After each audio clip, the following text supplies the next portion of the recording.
All right, cool. Well, hey, hello everybody. We are so excited to be here, be with you live here today to talk about Game of Thrones, the book. My name is Harrison Jensen, and that's you. I'm Madison. There you go. I'm Brooklinsky. We did it! and we are the Readers on the Wall, and this is episode 3. Today we are going to be discussing the 3 chapters we read this week, and those are Sansa I, that's our very first Sansa chapter, which I'm excited about, Eddard III, and Bran III, which is going to be a absolute trip as we discuss that one for you. How you guys doing? Having a good night? Yeah, I am. I'm excited. Yeah. Me too. It's going to be a good one. I'm excited. I had a slightly stressful day. My kid got hurt, but he's fine, and he's sleeping now, so it's all working out here. Okay, cool. So I thought it'd be kind of cool to just do kind of a general question before we dive into the chapters. I thought that'd be kind of fun to do. Sure. So I posted this question up on the group earlier this week, and I just thought it'd be cool to ask you guys this question. So, okay, so in the TV show, there's a lot of changes from the book into the TV show. Some we're fine with, some we're not fine with. And I was just curious, what's something they changed that you were not happy about, but in the end you're like, that's fine. I kind of forgive them for that. I understand. I'll tell you guys mine while you guys kind of brew up. Well, your what own if you thoughts. pick mine? Maybe I want to go first. Well, Go ahead. Okay, so mine is the one that I was upset for a long time was basically Euron Greyjoy in general. When he showed up, I was like, oh my gosh, this guy is not even close to what the book is. In the book, he's like this. He's basically insane. He basically thinks he's a god, and he's trying to kill all these people. And he's just this whole other level of like crazy Eldrazi demon feeling type of person. And in the show, he just kind of ended up being this, punk college guy that just killed people. And I wasn't a huge fan of him. Just like a cocky guy. Yeah, right. I don't know. He just ended up not being anyone really. But the more I kept reading about the Euron in the book, I was like, you know what? That probably would not have translated very well. Like in the book, he's got like blue lips. He's got this crazy hair. He's got an eye patch, and just I was trying to think of like, okay, what would that look like in the show? And I was like, nah, that wouldn't have looked very good. So that's kind of I forgive you, and it's fine. I won't worry about it anymore. But what do you guys got one you wanted to share? Brooke, I'll let you go next. Oh, okay. I'll let you go next because I don't want to pick some because I know that you haven't read the books yet. Yeah. And so I'll let you go in case I pick something so obvious that you're like, oh man, that's the only thing I know or something like that. Okay. I was just going to go based off what we've read so far since I haven't gone very far in the books. Mm-hmm. And I kind of like, at first I didn't like it, but I get it. The differences in Catelyn between the beginning of the shows and the beginning of the books. I think if she continues with her irrational behavior like she did in the shows, it makes more sense her behavior in the beginning of the books. I didn't necessarily like it the way she kind of went so crazy when Bran got hurt and everything, but I get the descent into all the irrational, like I'm gonna take Tyrion into custody and I'm gonna do this and I'm gonna do that, so I kind of get the descent into that, and it makes sense to me even though I didn't really like it. But so that's mine. Okay, sounds good. Madison? So I think I'll go since you're putting me on the spot, I think I will go Lady Stoneheart, simply because it is such a cool storyline, and I love like the undead Catelyn, like vigilante on a warpath. I loved it, but at the same time, kind of like with your Euron, I'm not sure how well it would have translated to screen. I'm not sure if it would have been maybe too corny, too Walking Dead-ish. So I think they did the right thing because you can only have so many wheels turning on screen and keep up with everything without it seeming messy. And that would have been a whole other plot line, basically. And the show could only really afford to do the North, Daenerys, and King's Landing. Like that was kind of like enough. Right. It already got a little messy Yeah. sometimes. But like Yeah, well, brothers especially without banners and stuff. Like it got a little, So I don't think they could have afforded to throw that in, not budget wise, but just clean viewing style wise. So. No, yeah, it's interesting you put that because once they threw in the whole Dorne plot line, that's when the show kind of took this little dip. It was like, yeah. And I just find it so interesting that TV shows can't really, I don't know, they can't really do a ton of plot lines like books can. Right. And I wonder if that's like just a speed thing, like books, it's like, okay, like you could read a chapter and read it twice and then you understand. And maybe TV shows are like, okay, I just spent an hour and I have no idea what's happening. So right. that could be the big thing. I think it's that, and I think it also is too, like TV, you have to broadcast to a general audience all at once. So like, there's a lot of us on the Addicts page who will take the time and rewatch the episode and rewatch the episode and rewatch the episode, where some of us just want to watch it for an hour, to unwind, you know what I mean? Right. At the end of the night, they don't want to have to worry about who are you again and what are you doing here? You know what I mean? So wait, Brooke, are you saying there's people out there who aren't as obsessed as we are? I'm like, who are I don't these people? like to admit it, but they're out there. My husband's Who one of watches them, unfortunately. Unwind. Right? I mean, what's the point of watching a show if you don't watch it 10 times? That's right? right. I mean, Exactly. I can't comprehend what you're saying. Pretty much. The other thing I would have said, and I won't go into it, but the other thing I would have said was Stannis' character, how that's like no one who watches the show likes Stannis. It's true. Book people are like, Stannis the Manus. Like he's got a rule. He's the king. Yeah. It's like two completely different versions. So anyway, let's move on with our discussion. All right. I'm so cool. excited. Pretty much. Okay. Anybody watching, if you guys have any questions you want to ask us, Game of Thrones related, go ahead and message either me, Madison, or Brooke. Or even if it's a question that's not Game of Thrones related, we'll I don't know, we'll talk about burritos or our favorite Spider-Man movie. Anything. I love burritos. Right. Me too. All right, cool. Well, we are going to jump into Sansa I. And here's a little chapter summary, one I wrote up. Okay, Sansa prepares to spend the day with Cersei and Princess Myrcella and painstakingly tries to get Arya to accompany her. Arya says it would be boring, and her and Nymeria head off to spend time with her friend Micah. Sansa heads back to the caravan, thinking of Arya and how she has ruined everything, and she runs into the Queen, Renly Baratheon, Barristan Selmy, the Hound, and Sir Ilan Payne. After a frightening moment, Joffrey comes to her rescue and proceeds to whisk her away to have food, drink wine, and sing to her as they ride through the countryside. Excuse me while I go throw up for a moment, by the way. They come upon Arya and Micah practicing the swords, and Joffrey starts to threaten Micah. Arya hits him across the back. Joffrey tries to kill her. Nymeria defends Arya, and Arya throws Joffrey's sword in the river. What an insane chapter. I mean... There's a lot of stuff in there. Oh my gosh. Okay, I'll say just my first quick thought about this chapter. I find it so cool that basically this chapter is just a short story, basically. You know, like between this chapter and the next one, it's got a whole arc in it. And I just find it so interesting that George can take the concept of, oh yeah, these kids were playing near the river. This jerk comes up and starts fighting him. Like that basic concept. And he's like, all right, now let's make it a masterpiece of a chapter, you know? Right. And it's funny how you get such different. Okay. So like Bran's chapter that we're going to read, it's like nothing happens, but everything happens. Right. And this is one of those chapters, like you said, it reads more like a short story where you get, like you said, a whole like traditional arc of a beginning, a middle, and end. So, I mean, I love how George can do that. He's not like every chapter is identical. They're all very different writing styles. So pretty much. I think one of the big factors in it feeling more like a short story is that this is Sansa's first chapter. We're diving into a brand, like we've you know, she's been in scenes in other chapters, but we've never been inside of her brain like we are in this chapter.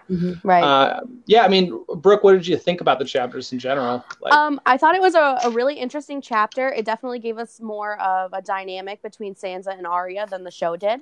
You got to see them argue a little bit because Arya's defiant and doesn't want to do anything that anybody tells her to do, really.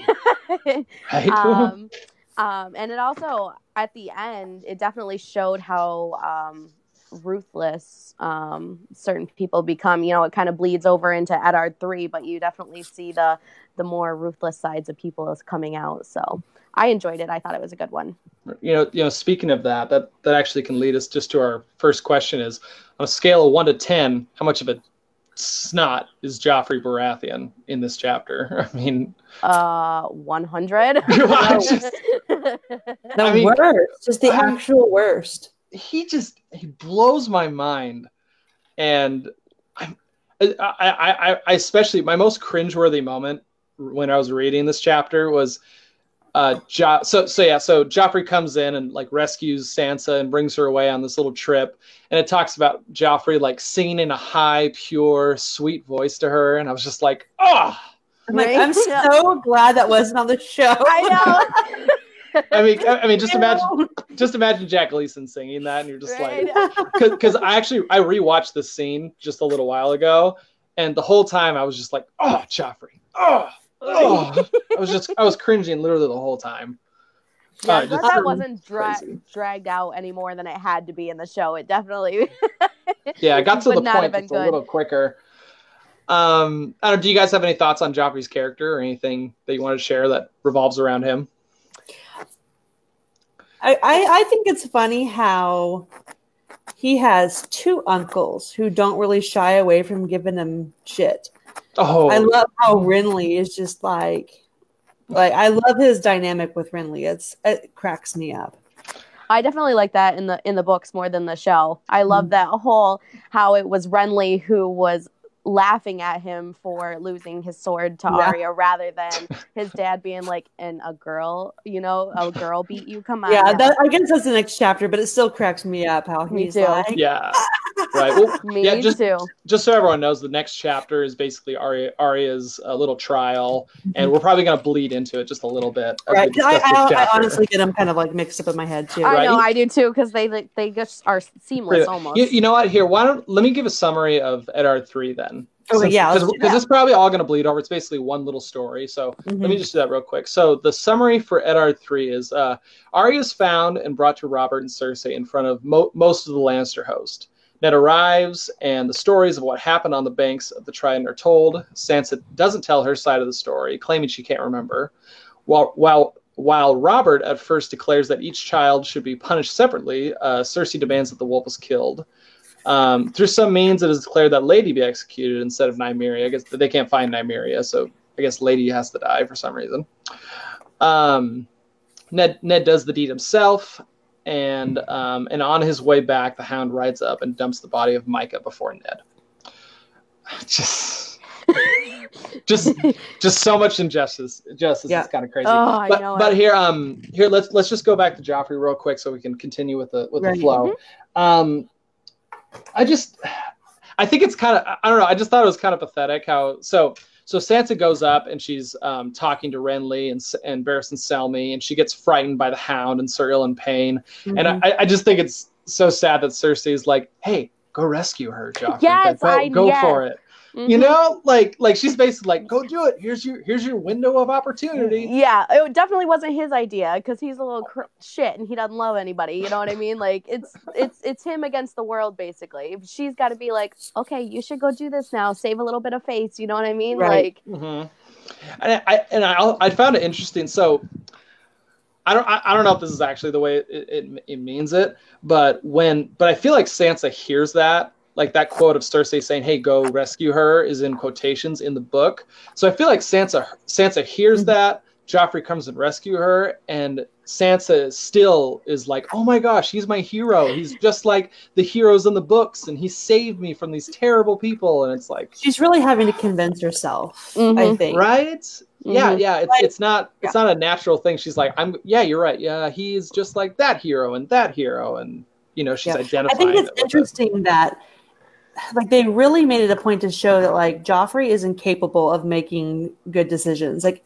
Tyrion had to make him go talk to the Starks and send his, regrets or whatever, or his not apologies, what's the word I'm looking for? But anyway, his condolences. Mm-hmm. And then like he could see Sansa being kind of like intimidated and everything. And it took his mom going, go. Like he's incapable of like thinking for himself or making good decisions.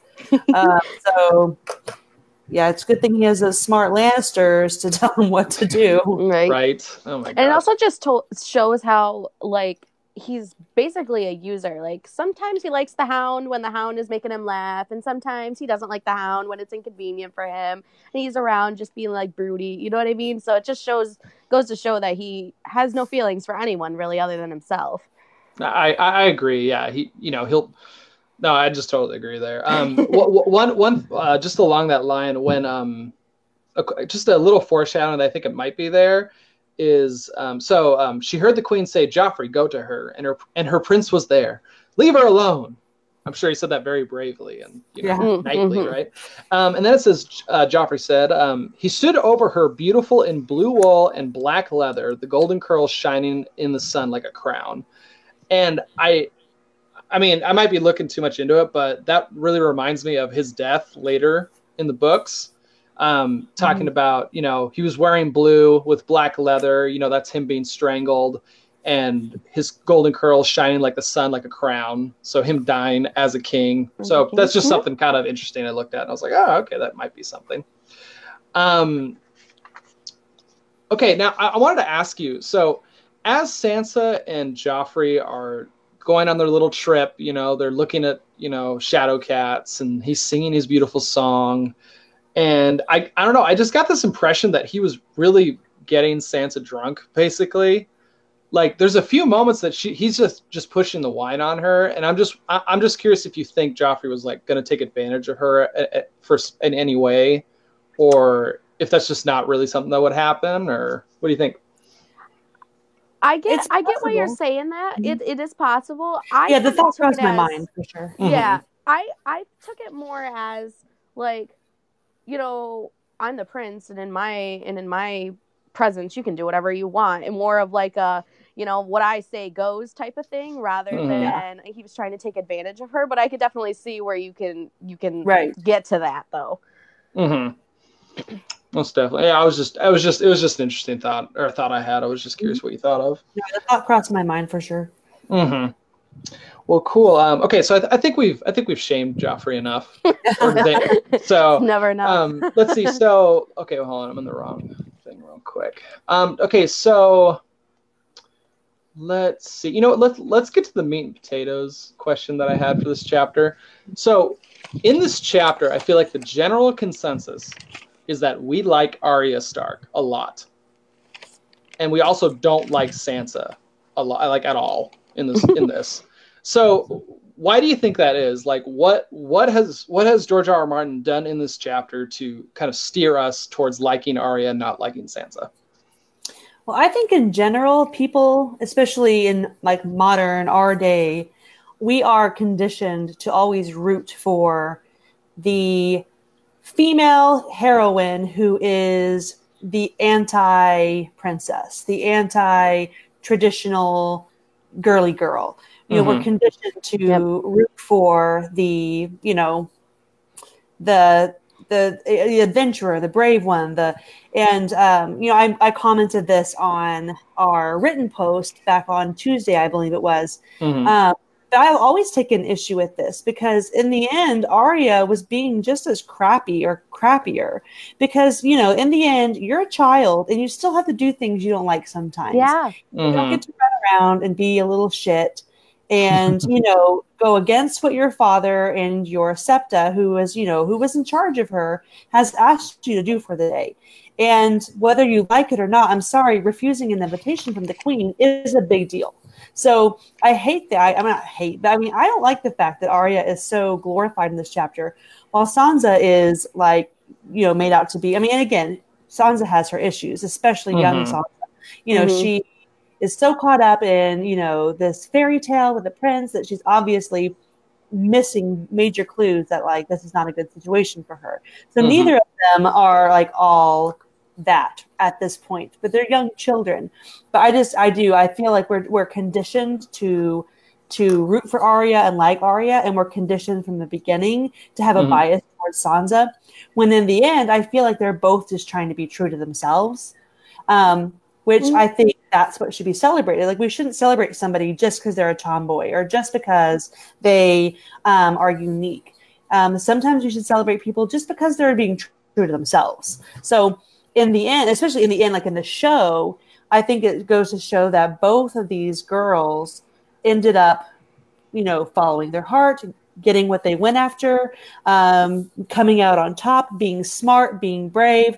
They just had very different stories that got them there, but I don't think it legitimizes one over the other. But I think it does help that Arya was one of George's favorite characters, and I think he definitely shows that bias in his writing. But that's okay. Yeah. It's his story. It's his characters. Yeah. He can do what he wants, and I'm fine with that. I want to touch back on what you said about like, just because you don't want to go into the cart with Cersei and have lunch with them doesn't mean you can just say no. You're a kid. You need to listen to your parents.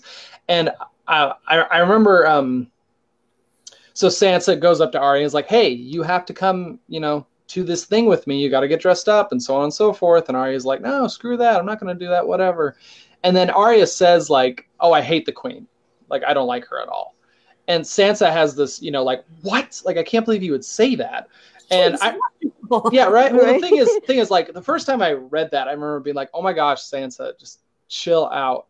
But honestly, if you think about it, like, people die for saying things like really that. Allowed to say that, Hashtag treason. Exactly. Like that's the thing. Like, Sansa's reaction should be our reaction. It's like, whoa, like who do you think you are, Arya? Yeah, it's like people literally get killed over this, and honestly, it kind of shows even throughout this chapter. I mean, when Joffrey shows up to Micah and Arya's, sword fighting, like, Micah is just scared out of his mind. I mean, he knows that's the prince. Exactly. Yeah, he knows he's the prince. He's prince. Micah knows that he's doing. It's like, okay, this probably isn't something I should be doing. Sword playing with a lady of House Stark, and I mean, it even mentions like Arya's bruised and hurt, and I'm sure Micah was like, I'm totally dead. Like, I could be killed for this. And for Arya to kind of throw that out willy nilly, it does show a little bit of disrespect, I would say. She just doesn't have that thought process in her brain, like, whoa, I got to be careful what I say. Well, I wonder if that's part of their conditioning, because being so far in the north and Ned being warden of the north and everything, they're kind of like basically the northern's version of king and queen and prince and princesses and everything. So she doesn't really need to be afraid of anybody at home. So I almost wonder if that's conditioned by her almost being like a princess of the north. She doesn't have to be afraid of what she says about anybody because they are it. But on that same note, she was raised. Well, they attempted to raise her. There you go. Yeah. She should have had the manners, but it must have just been pure DNA. Like, her Lyanna Stark blood just made her a rebel, because it's not like Catelyn or Ned or Septim Ordain or any of those people encouraged her to be belligerent and rude. That came from her will. Because that wasn't taught to her. Even though they were in the north and they may have been a little backwards, they still had manners, and they knew about, how you talk about a queen or how you talk to a prince. There still are some rules, whether you're from the north or you think you're a princess yourself. So I'm like, I'm a mom. I'm like, I'm sorry, young lady. No exceptions for that kind of behavior. Pretty much. I think part of it also is the north does feel very separate from the south. Like the South, I don't know, like when I think of the South, I think it's more close together. Like, you got to be careful to stay down there. But the North is like basically this completely other continent that feels so far away. Plus it's about the size of the South. You know what I mean? So that could be another factor in it. I did like your mention of, the Lyanna's blood basically in Arya. There's a couple hints throughout this chapter about that. Like the big one was like Sansa's basically saying like, oh, writing's terrible and nature sucks and I don't want to deal with it. And it talks about how Arya goes into the swamp and she brings these flowers to Ned. And I think it's just a little hint towards, Ned always said that Lyanna was so fond of flowers and that she loves them. And I'm sure when Arya brought those flowers to Ned, like Ned just had these flashbacks and saw Lyanna in Arya, and I think that's why he was so accepting of those flowers. Like, Sansa's looking at it and it's like, man, she should get punished for that. She's getting dirty. She's riding off to places she shouldn't be. But Ned's just like, this is great. I love my kid. Like, right. It definitely explains his soft spot for her because, she looks like his sister and she obviously acts like his sister. And it could also explain why Jon has a built-in soft spot for her. Because they're that's the likeness of his mother, whether he likes it or not, or knows whether he knows or not. A subconscious connection that Jon and Arya have, because Arya is almost like Lyanna reborn, is kind of how they portray her. No, I like that. It's a great thought. Let's see. I just made a little list of how different Arya and Sansa are, which I think is what kind of leads to us liking Arya, not Sansa. Just because they are opposites in these areas. Arya is very accepting of lowborn people. She hangs out with Micah. They're friends with her. Young Sansa does have some class discrimination in her. I mean, for sure. She's just like, why would you want to talk to any of these people? They're all terrible people, and so on and so forth. Arya is a tomboy. She doesn't like anything pretentious. She doesn't like anything formal. She's more relatable. Yeah, you know what? I like that. Yes. She is more relatable because I don't know. I feel like the general population aren't pretentious and aren't high class, however you want to say that. And so when we meet somebody like that who thinks they're high above us, it's just like, dude, back off. Like, you're no better than I am. And that's part of the reason, because Sansa does have this sort of pretentious feel, like she, wants things formal. She wants things to go nice, and she feels like things should go nice because of her status. Right. I think that really shows when Arya is, beating up on Joffrey and Sansa's screaming, "You're spoiling everything." I don't know. I feel like she was like, "This was my perfect day. And you're literally spoiling everything. Like, it's all about her." Hello. Yeah. Oh no, which is crazy, because it's like, okay, look, your sister just hit the crown prince. She could be killed over this, and you're worrying about this nice sunny day. Yeah. It's just gotta say. Let's see. I have two more here. Arya enjoys nature. Sansa doesn't, and I think that just kind of goes along with the kind of the pretentious high class sort of thing as well. Going on that though, I think it's interesting that Sansa talks about how boring it was traveling and everything, and Arya's talking about all the things that she saw when she went out, and then Sansa turns around, and while she's out on her date with Joffrey, they go explore caves and they go track a shadow cat and everything. It's all like a girl who's pretending to be somebody she's not for a guy. Like, oh my gosh, I love Star Wars. No, that's so true, because I mean, especially when Joffrey's like, "Oh, let's go riding," and she's like, "Oh, I love riding." Yeah, I love riding. You can't get me away from them, and it's just like, killing me. You're killing me. Let's see. I think another part of it is they're both kids, but Sansa is basically trying not to act like a child. Yeah. And Arya is just kind of embracing it. Yeah, she's like, look, I'm a kid. I'm going to go out and explore. I'm going to get dirty, and I'm not going to worry about all this, high class stuff. Yeah, there's time for that. I have a lifetime of that ahead of me. Like, I'm going to enjoy being a kid. And that's endearing. That is endearing. I agree. Love childhood, yeah. So I think that's just a good natural way for George to steer us towards liking Arya. Yeah.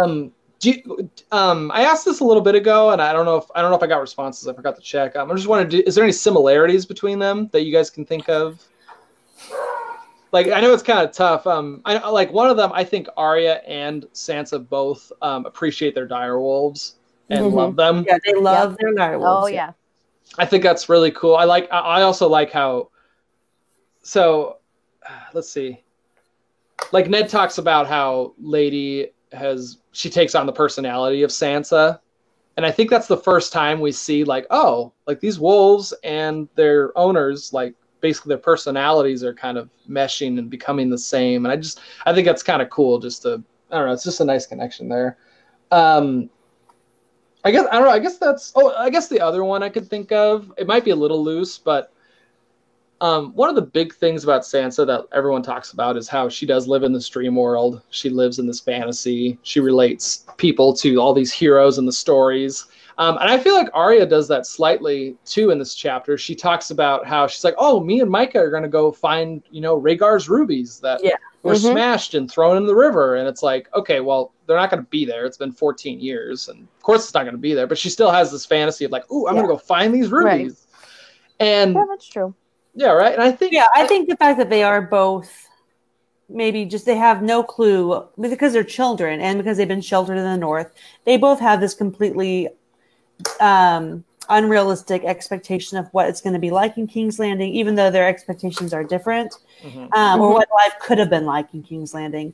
And they, like you said, they're both dreamers. And, Sansa, she sees it as, oh my gosh, I'm going to marry a prince and my life is going to be perfect as long as my sister doesn't ruin everything. Like it's a fairy tale. Whereas Sansa's or Arya's dreaming is different dreams. It's more about being Nymeria, the warrior princess, and it's different dreams, but they are both like, I'm going to be like this. They have this idea of what they're going to be like. And again, that could just be childhood, that could just be all kids are like that. But that's something that I would agree with you that they definitely have in common is living in a dream world that they are unfortunately about to be rudely awoken from. Yeah. Yeah, exactly. No, honestly, the first chunk of this book is just basically, hey, all these dreams and fantasies these people have, we're going to destroy all of them. Because I think that happens with Arya. I think just kind of gradually throughout the story, she just realizes like, wow, people are freaking terrible and I'm going to kill them now. Then you got Sansa with Joffrey going crazy on her and treating her like garbage later on. And she's like, people are terrible. I'm never going to trust one again. Exactly. I think you have Jon, who when he arrives at the Wall, we'll get to that a little later, but his views on the Night's Watch are totally different. I would even put Ned in this category, especially in the next chapter.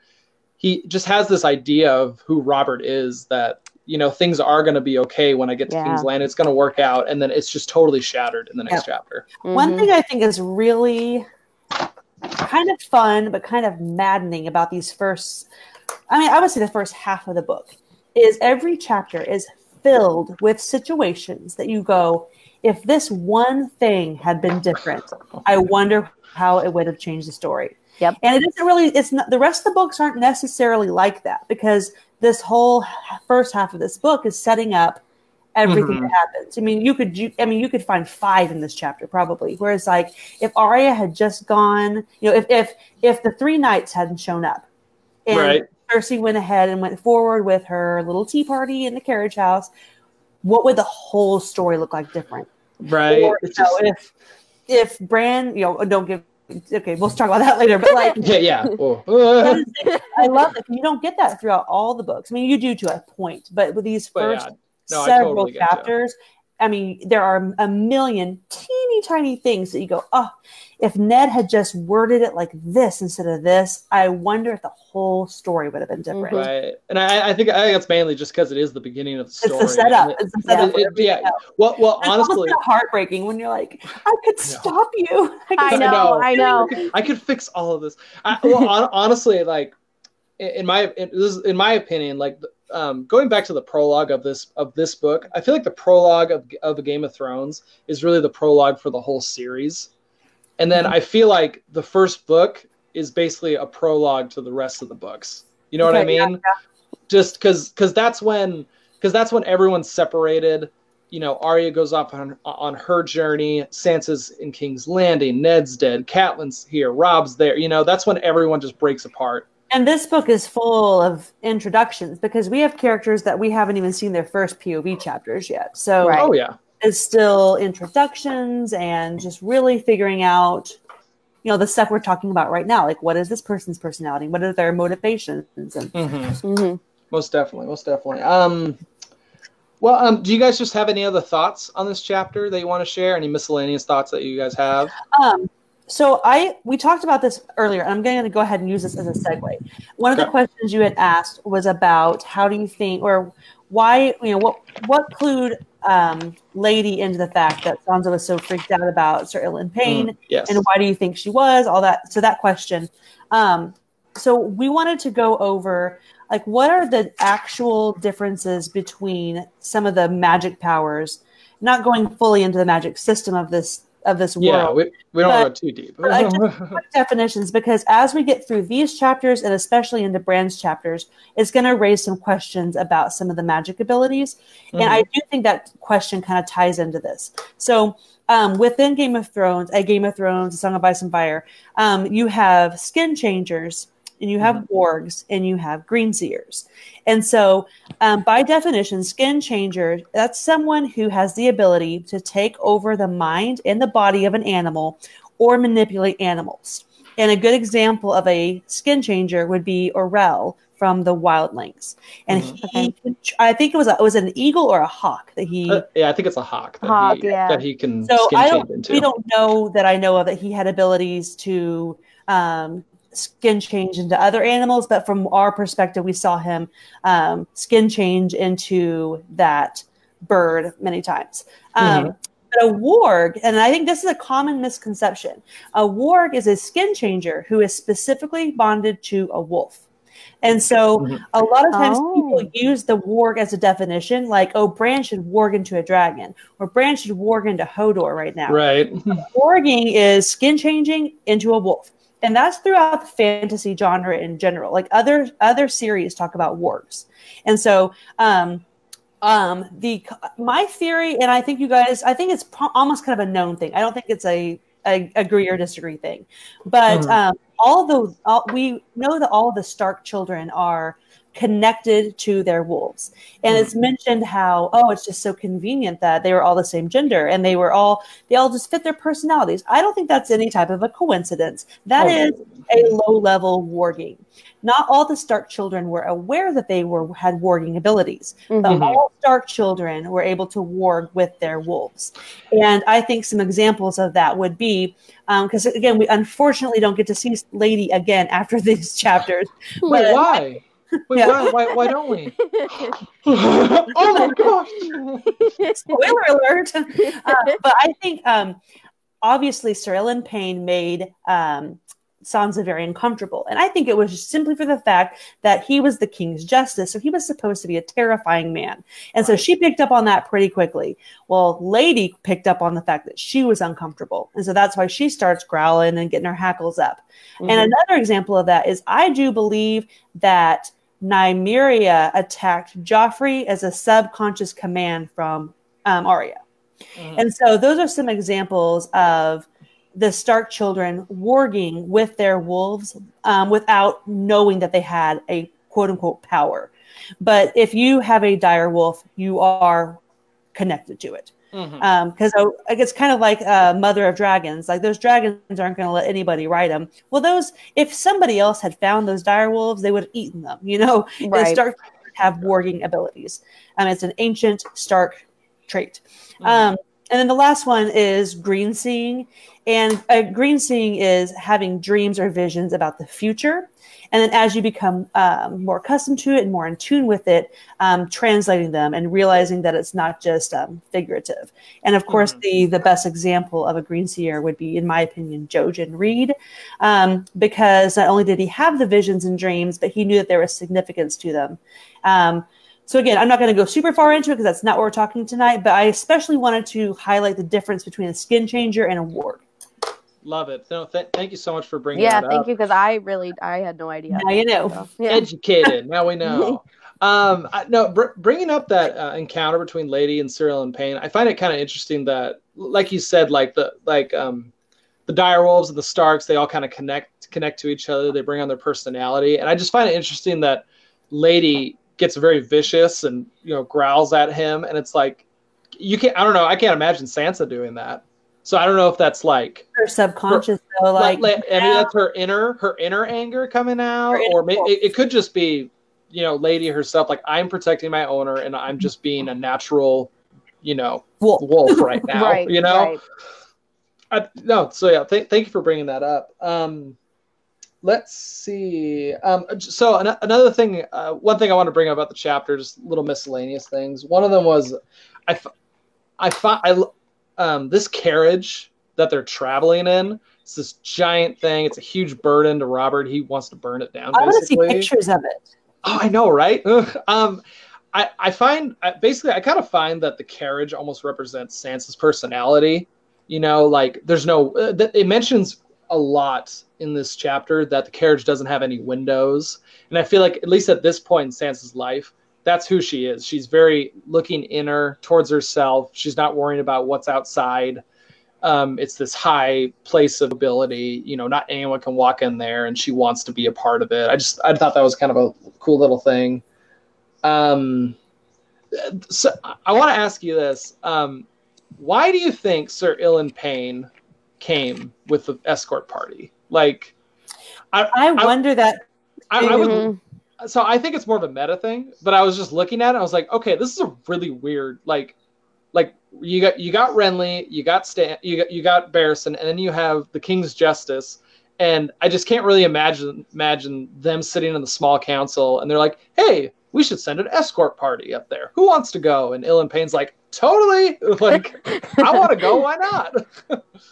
I'm down for a road trip. Yeah, it's gonna be great. I don't know. I found it really strange. And I was just wondering if you guys had any quick thoughts about that. Like, is that... Yeah, it didn't make sense to me either. I figured he'd kind of have a stationary post at the, at the Capitol. Yeah, he's only used when called upon, you know what I mean? And it's not like either Renly or Barristan would have been like, you know who we should bring? Ellen. That guy. This is great. Sweet road trip, right? Right. He is, really. Well, because I was trying to figure out what it could be, and I was like, okay, maybe it was a message, but like the last big message we got was Dany getting married, which was already given to them early, you know, back in Ned's last chapter. I think it might have just been, I don't know, in terms, just kind of from a writing perspective, I think George, he was writing this chapter, and I think he realized, like, wow, when I get to King's Landing, I'm gonna have to introduce like eight new characters. Like, I'm gonna have to introduce Renly, Barristan, Varys, Littlefinger, Pycelle, and I think maybe he was just like, okay, I need to introduce these guys spread out a little more. I think it was just neat and tidy that way, because it already is a lot to meet Peter and Varys and Pycelle. I think, at least as I remember the first time watching it, rewatching, so I could make sure I understood everything I just saw. So from a reading perspective, sometimes you just see so many names, and you're like, how am I supposed to remember all these names? So I think it was just a logistics thing from a writing perspective. Yeah. Now, if you want to get, I don't subscribe to this at all, and it's a rabbit hole I don't want to go into, but if you want to get real deep, you can be like, oh, Cersei brought him up there to kill Lady way before all this happened, but I don't think that's actually true. Cersei just knew she was going to kill somebody. Yeah, she's like, I just got this feeling. I got to do it. And I need a bigger sword to do it. Right, I'm excited about some of the questions you have for the Eddard chapter, though. Yes. No, yeah. We can jump into that. Did you guys have any other thoughts about this chapter specifically, or not really? Okay. Nothing that I wrote down, though. Okay, sounds good. Okay, so we're going to go into Eddard III. This is when Arya is found and brought before Cersei and the king. Just one thing I wanted to note before I forget it. I watched this scene in the show, and it pissed me off to no end that when Ned arrives in the castle, he has to like shove the Lannisters aside to get to his daughter. I was like, I was just watching. I was like, you dickheads, like just move out of the way. Okay, cool. So anyways, sorry, my first discussion question I had on this is, do you think that the location of the trial had been different? Do you think it would have had an effect on the decision? Because the location of the trial is in this stuffy castle surrounded by Lannisters. The Queen is there, Joffrey's there, Robert's there. You know, I'm just wondering if it was a private. So the Starks are outnumbered and uncomfortable because of all the Lannisters are surrounded by, and all the King's party that they're surrounded by. But the King himself is uncomfortable because he's in a home that he's not welcome at. Right. So he's in the home of, what was the name of? It's Derry. It's Sir Derry. Yeah. No Targaryen supporter, and he thought he fought for the Targaryens during the war. And just a cool little thing about that is we know that because it was Willem Derry, I think, who is the one who brought Dany across the Narrow Sea to Braavos. If you go back and read Dany's chapter, I didn't catch that. It's a cool little connection. I love when authors do that, when it's like, okay, that makes Right. sense So because that just shows too that he he didn't just fight on the king's side because he was like, oh gosh, I don't want to defy the king. He truly believed in the Targaryen rule. Okay. Right. So enough so that he smuggled a princess. So again, he lives under the king's justice, but he is a known robber. He's the ones that calls Robert usurper. Right. So yeah, just any time when everyone's grouchy, so they're overcrowded, they've been there longer than they wanted to be. Half of them hate this half of them are hated by this half. And so when you're grouchy, situations like this are going to be way worse. So if they had waited, if this had happened closer to King's Landing and they were able to do it, in Robert's comfort zone, I think it would have been, I do. I think when you're grouchy, everything's worst case scenario. And I think everyone was grouchy at this point. Pretty much. Well, yeah. What'd you want to say? Oh, I was just going to say, too, on top of that, everyone's already tense, but then being surrounded by Lannister soldiers, it's a lot harder to talk to Robert one-on-one. And I feel like had they not been surrounded by all of Cersei's soldiers, that he may be able to have overruled Cersei and convinced Robert to be like, this was just kids being kids, just like Robert said, we'll go our separate ways. I'll discipline my kid, you discipline yours, and we'll go from there. And I think had Robert not been surrounded by the Lannisters, he maybe would have seen Ned's point. I like what you said there. So I think even if, so if Cersei wasn't there at all, Lady wouldn't be dead, period. Right. Oh, yeah. And even if it was Robert, Cersei, Ned, and Arya and Sansa, just them, I think you're right. I think Robert would have just overruled her. Yep. I think it was. I think it definitely. Yeah, right. I think it definitely was that tension, that caused him to just be like, you know what, whatever, just do whatever you want to do and just get out of my face. Because just even the wordings of how Robert is, it's talking about he's slumped in his chair, he's irritated. He snaps at, pretty much anything anyone says. He's just like, whatever, just don't talk like that. Whatever, shut up, So yeah, I think definitely the atmosphere had a huge impact on it. And I found it so, it's really frustrating because when Robert decides like, okay, Ned, discipline your kid, I'll discipline mine. And he said it in such a final tone that I was like, all right, it's done. And then even when Cersei was like, oh, well, we need a wolf dead. Oh, we can't find the wolf. Well, there's another wolf. And then even after that, Robert's sort of like, we're not going to do that. No, we're not going to do that. And then he's like, all right, fine. Yeah. It's so frustrating. Like, why do you think Robert gave in? Do you think it was just because he was irritated and just wanted to get out of there? I think he wanted it to be over with. And I don't think he has much of a spine. Like, I don't think he's a good man. I mean, I don't think he's like a villain, but I don't think he's a good man. He's not a stand-up, honorable. I mean, again, I know the word honor gets overused, but I don't think he really knows what he believes in anymore. Like, he just wants his days to be as easy as possible. He wants to get through them and get back to, drinking and whoring and whatever he does. Like, this fact that he had to come in and do some king stuff just irritated the crap out of him, especially the fact that it was his damn kid that caused it. I think he was just so irritated by this. Go ahead. Oh, I was going to say too, I think going on that, I think he was just like, well, I already went against Cersei once. Like, I'm never going to hear the end of it. I might as well give her something to to like compromise. Yeah.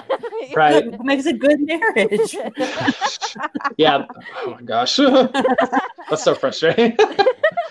Oh my word. No, I think those are great answers. It's just so sad to see him fall like that.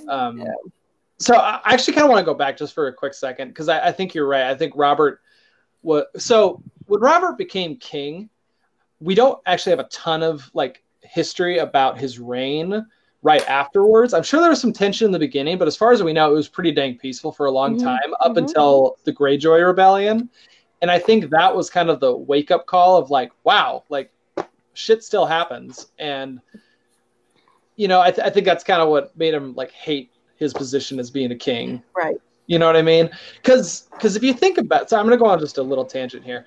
If you really think about it, Ned and Robert saw each other during the Greyjoy Rebellion. So at that time, Robert was still kind of in his prime, kind of. he wasn't totally fat and totally, giving into his desires and drinking and whoring during that time.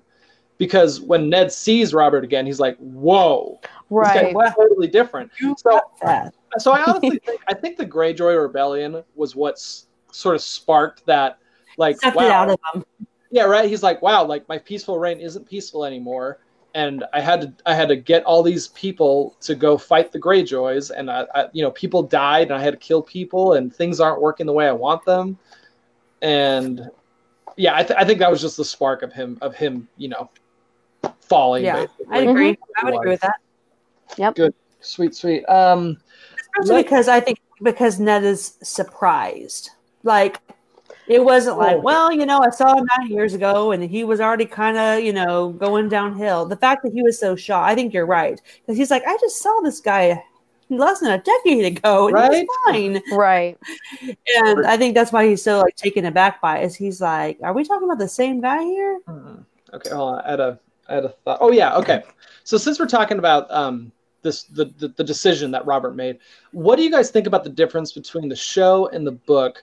I feel like in the show, when Robert declares, like, okay, lady's gonna die, Ned is just like, you know what, you do it. If you're gonna make this call, you do it, and you take care of this. You take responsibility for your own actions. And the show, I don't know, like, I don't have a problem with it at all, to be honest. But in the show, it was very like, is this really what you're asking me to do? And it was this almost like pleading for him to change. I know, and I never disliked it in the show. Like, I never watched the scene and was like, I never thought twice about it. But reading it in the book, like, it's kind of hot. Like, Ned, stand up for, you do it. Like, I liked it. He took charge. You don't see that out of Ned a lot. And I feel like it kind of was maybe a flashback to Ned in his prime, like getting up in his bro's face and being like, oh, if you're going to talk the game, maybe you should swing the sword.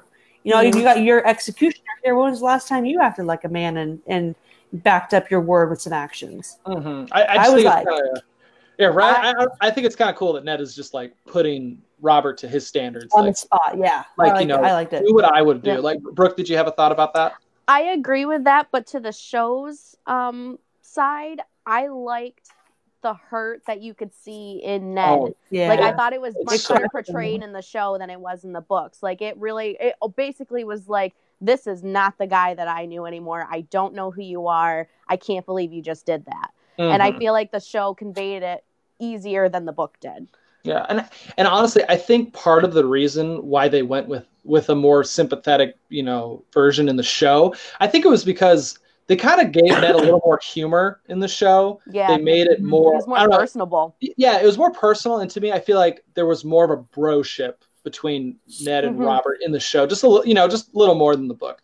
So I think, and it did point to the fact too that he was physically exhausted, like he was defeated, not just in the courtroom that day, but just physically, he just didn't have it in him. Well, it's true. Well, it even mentions Ned, how they've been searching 3 days for her, and it talks about he hasn't slept the whole time. So that probably has a big factor in him. Just like, I'm pissed off, like, I can't believe this is happening, and maybe that's what kind of brought out that anger towards Robert. Yep. Okay, let's see. So the next question I had is, okay, so do you think Ned should have broken the betrothal between Sansa and Joffrey over this? And just to add to that, do you think this is a big enough thing that Ned should have just turned around and went home? Okay, so I have an answer, but do you want to go first? No, okay. Go ahead. So I feel like it's hard to answer this because I feel like there's a hindsight answer, right? And a logical as a parent answer, and then I think there's the right answer. And I think in hindsight, obviously, yes, would have been a good choice. Yep. I think as a father, the initial reaction would have been yes, to call it the betrothal. But in reality, it would have been a bad choice because the whole reason he agreed to the betrothal and the whole reason he agreed to be the hand of the king and go was because he truly believed that Robert was in danger. And so Sansa and Joffrey's betrothal was almost more like a placeholder. It was a foot in the door. I don't know that him and Catelyn ever truly really intended on, or maybe not Catelyn, of course, she believes that her children will be royalty. But I don't know that Ned ever truly believed that betrothal would go through, because he knew that something bad was going on with the Lannisters in King's Landing. And he thought that, Robert was in danger. So he needed to be handed the king, and he needed for Sansa to be betrothed to Joffrey for him to be able to figure out what was going on. So he had, just like he had to tell Arya, like, listen, your sister had to lie. She didn't have a choice. Calling the crown prince a liar would have been a bad choice. He kind of had to continue to play along with it too, because calling it off right then would have been a bad choice, because that could have potentially started a war between, if he had refused. So I was talking to my brother earlier, and I put it this way, to put it into perspective, what a big deal it was. Do you remember in the beginning of the book how Ned wanted to take Robb and Aaron as a foster? And Robert was like, you can't, because Tywin already offered. And the fact that he offered is kind of sealed the deal. It would be extremely insulting for you to then, therefore, foster Robb and Aaron. So imagine that level of seriousness, but taken to a betrothal between the most important house in Westeros, the most powerful house in Westeros, well, arguably, biggest, and the crown prince. That would have been the biggest insult, period. Like, that would have been means for an eventual war, because they would have severed ties. And then if they sever ties, then you might as well declare yourself a kingdom in the north, like if you're not loyal to the king, So I just think it would have been a bad idea, because especially considering his intentions was not to make a queen of his daughter. His intentions was to see what was going on and protect Robert. So.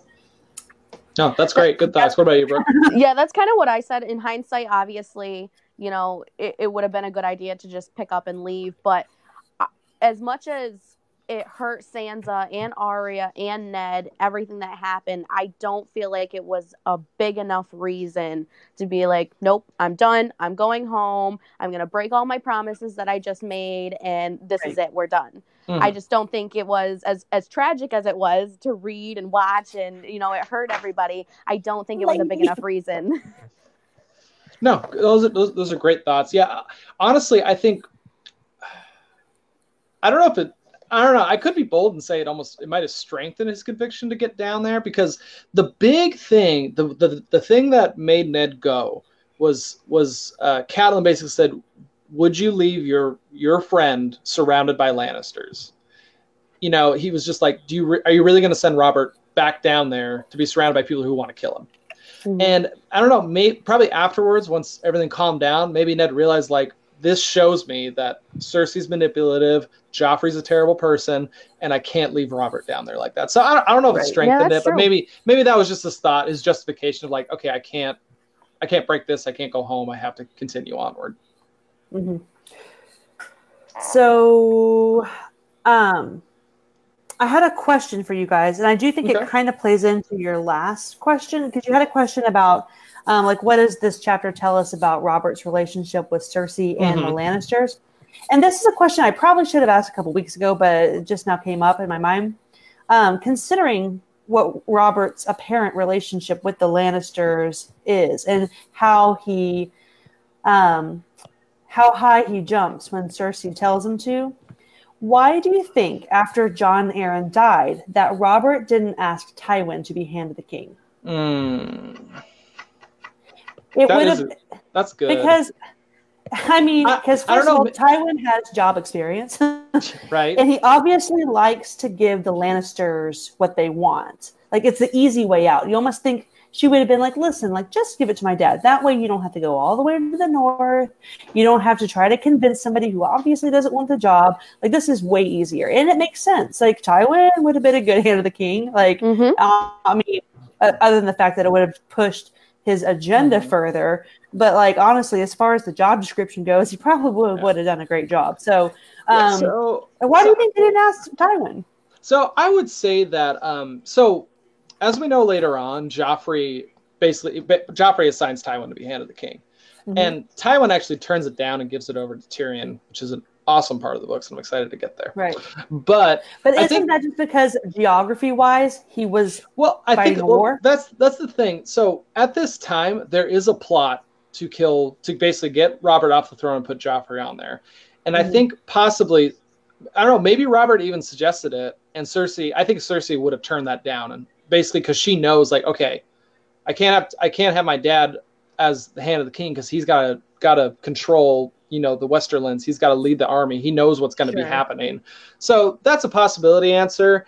I mean, honestly, I doubt Robert likes Tywin very much. Right. I think that's like another Jaime either. thing. He doesn't like Cersei either. It's and true. like he was about really to give Jaime Warden of the East, Yeah, like I don't know. Maybe he just. I don't really have a good answer. I mean, it might just be like Tywin's got so much power. I don't want to give him more, because Robert doesn't want his throne to be taken over. But I don't know. It's just so tough to think about it, because it's like, okay, he didn't give the hand of the king to Renly or Stannis, which would have settled the Baratheon rule in Westeros even stronger. And then he was thinking about giving it to Jaime at one point, and then he gave him Warden of the West, and and all that crap. And it's just, I don't really understand what Robert's doing. It's like he wants to, he obviously wants to stay as king, or else he would have just ditched and left. Yeah. But I don't know. I think it's either in the show or in the books, or probably both. I think part of the reason why he doesn't just leave is he's like, I just can't imagine leaving the Westeros in the hands of the Lannisters, which like I said, it kind of contradicts, because he gives so much power to them anyways. My thought was maybe because Ned was mentored by Jon Arryn, just like Robert was, that maybe Robert was like, I need another Jon Arryn, and so the closest thing to Jon Arryn would be Ned. So that's my thought. Maybe it's just that Jon Arryn led to Ned, and then once Robert had made his decision about Ned, that was it. We know how once he makes a decision, he's done and over with. So, well, okay. So now also think about this. So let's throw Littlefinger into this whole thing, because Littlefinger basically orchestrated pretty much all of this. Like, that's true. He's the one who killed Jon Arryn. He's the one who sent the letter to them saying, "Hey, Jon Arryn was killed by the Lannisters," which is false. Who knows? Littlefinger could have been like, "Hey, bring Ned down. Like, let's get him down." He could have thought that Ned would be easier to control and or get out of the picture than Tywin would. Exactly. Well, the thing is, Littlefinger wants contention in Westeros. He wants a war to start, and he basically, his thinking is, if I get the Starks and the Lannisters fighting, that's gonna start the dynamite, and it's gonna blow up. Because the thing is this: when Cersei and Jaime are having their conversation in the Broken Tower, she basically says, like, I thought he would have gave you the hand of the king position. So it was assumed that Jaime was going to get it. So I think basically Ned is this huge wild card to the Lannisters. Like, and whoa, like we had this plan. Yeah, right. Like we had this planned out. Jaime was going to be hand of the king. That was going to give us to a better position to take over. And now Ned's down here. And I think that's just exactly what Littlefinger wants. He knew, like, okay, if I bring the Starks down here, it's going to disrupt the Lannisters' plan. They're going to fight, and then a war is going to break out. So that's my thing. I think Littlefinger might have whispered in Robert's ear. It's definitely possible. It is a possibility for sure. Okay, cool. Let's see. I think we covered, the relationship between Robert and Cersei. Pretty good. Okay, why do you think Cersei wants Lady dead so much? Like, that's the first thing she says. She's like, rotten. She's a terrible person. That's a good answer. That is a legit answer. Why couldn't she let it go? I had just written down that other than just being ruthless, one, she is a mama bear, and a wolf attacked her son, and she wants some sort of justice for that. And I also think it was just kind of like a message to Ned, like, you think that you might have some power coming down here and trying to uproot me and my family, but let me tell you, I'm gonna nip it right in the bud right now. So I think it was a message to Ned and the Starks, like, you might think you have an advantage here, but you definitely do not. Yeah, she didn't want the wolves there in the first place, so I mean, get one out. And also, I think she probably reveled in the symbolism. Like, watch a lion take out a wolf real quick. I think there you go. I like that. I think she just like, if you mess with me and my family, like, I will just pluck you out one at a time. I like that. Those are good thoughts. Okay, is there any other miscellaneous thoughts you guys have? I have a few that I wanted to go over, but do you guys have any just random thoughts you want to share about the chapter? No, not yet. Not yet. Remind me of something. No. Okay. One thing that I noticed was that when Cersei was calling for the wolf's pelt, she offered 100 golden dragons for it. Mm-hmm. And if you go back to Bran's assassination attempt, he was only offered, the assassin was only offered 90 gold or 90 silver stags. Mm-hmm. And Catelyn was like, well, at least I know that my son's death wasn't a cheap price, or, or something like that. Wow. But it's so it's almost like, well, maybe the Lannisters didn't send him, because why would they only offer the assassin 90 silver stags instead of 100 golden dragons? Very I like that. Wow. It's kind of a weird insult also. Yeah. It's like this wolf is worth more than a child's life. Mm-hmm. Interesting. I like that. Good catch. Also, along with that, I wonder if a partial reason why Robert gave in to Cersei was because he didn't want that hunt to happen. Cersei's like, I'll give 100 golden dragons to whoever kills that wolf. He's like, whoa. Yeah, he's just like, look, I don't want all these people hunting through the woods trying to kill this wolf and all this, it's one of those, like, it's getting too crazy. Let's just simplify it. Yeah. That's true. So I think that might have been a small reason why he gave into that. Okay. So I didn't realize this on my first reread. It was probably my third or so reread that I realized this, that Sansa actually tells her side of the story to Ned before the trial. Yeah. Okay, so I want you just to put yourself in the shoes of Ned. He sends Sansa in knowing, like, okay, she has the story, the true story, and she's going to tell it, and then she's silent about it. Mm-hmm. I mean, what's going through Ned's mind? Because in the show, they don't do that. In the show, That's true. Cersei brings her in and makes her tell her side of the story.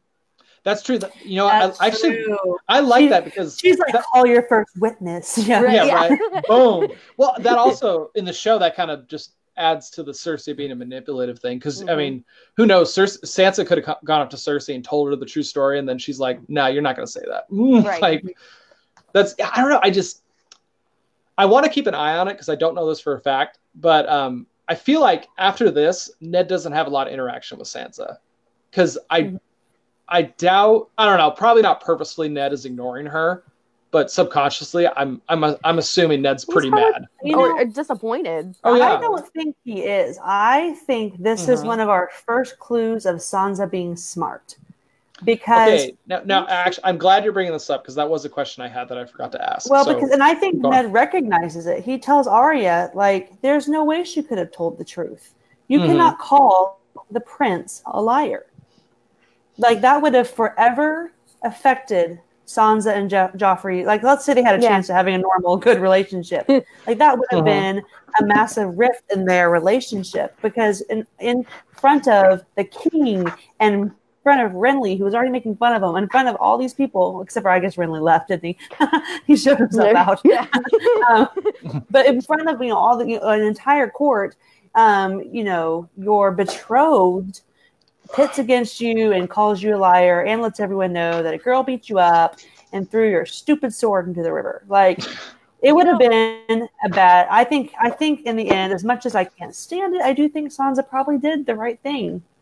Not the right thing, but the smart thing. Well, it is true too, because she doesn't just come right out and say, no, they attacked Joffrey and everything else. She's just like, well, I don't know. She pleads the fifth. Basically. So she didn't necessarily incriminate Arya, but she didn't necessarily say that Joffrey was a liar either. Right. That's true. No, that's pretty good, actually. I like that reason. Nobody, to our knowledge, nobody coached her to do that. She thought this through, and wow, I really don't want to throw my sister under the bus. But at the same time, like, this would not be smart for me to. I do like that, because it is insinuated that Sansa, because Ned knows the true story, so that means Sansa came to Ned, and I doubt Ned let Sansa out of his sight, to be honest. Right. Like, I mean, just in those 3 days, he's like, this is a tense situation. I need my daughter protected. He probably gave her over to his house guard to say, just keep her here, keep her safe. I'm gonna go search for my daughter. Okay, let's see. I got two more things, and then we'll get into Bran's chapter. Oh wait, no, I think I have 3 things. One small thing. I just want to say I love Jory Cassell in the show and in the books.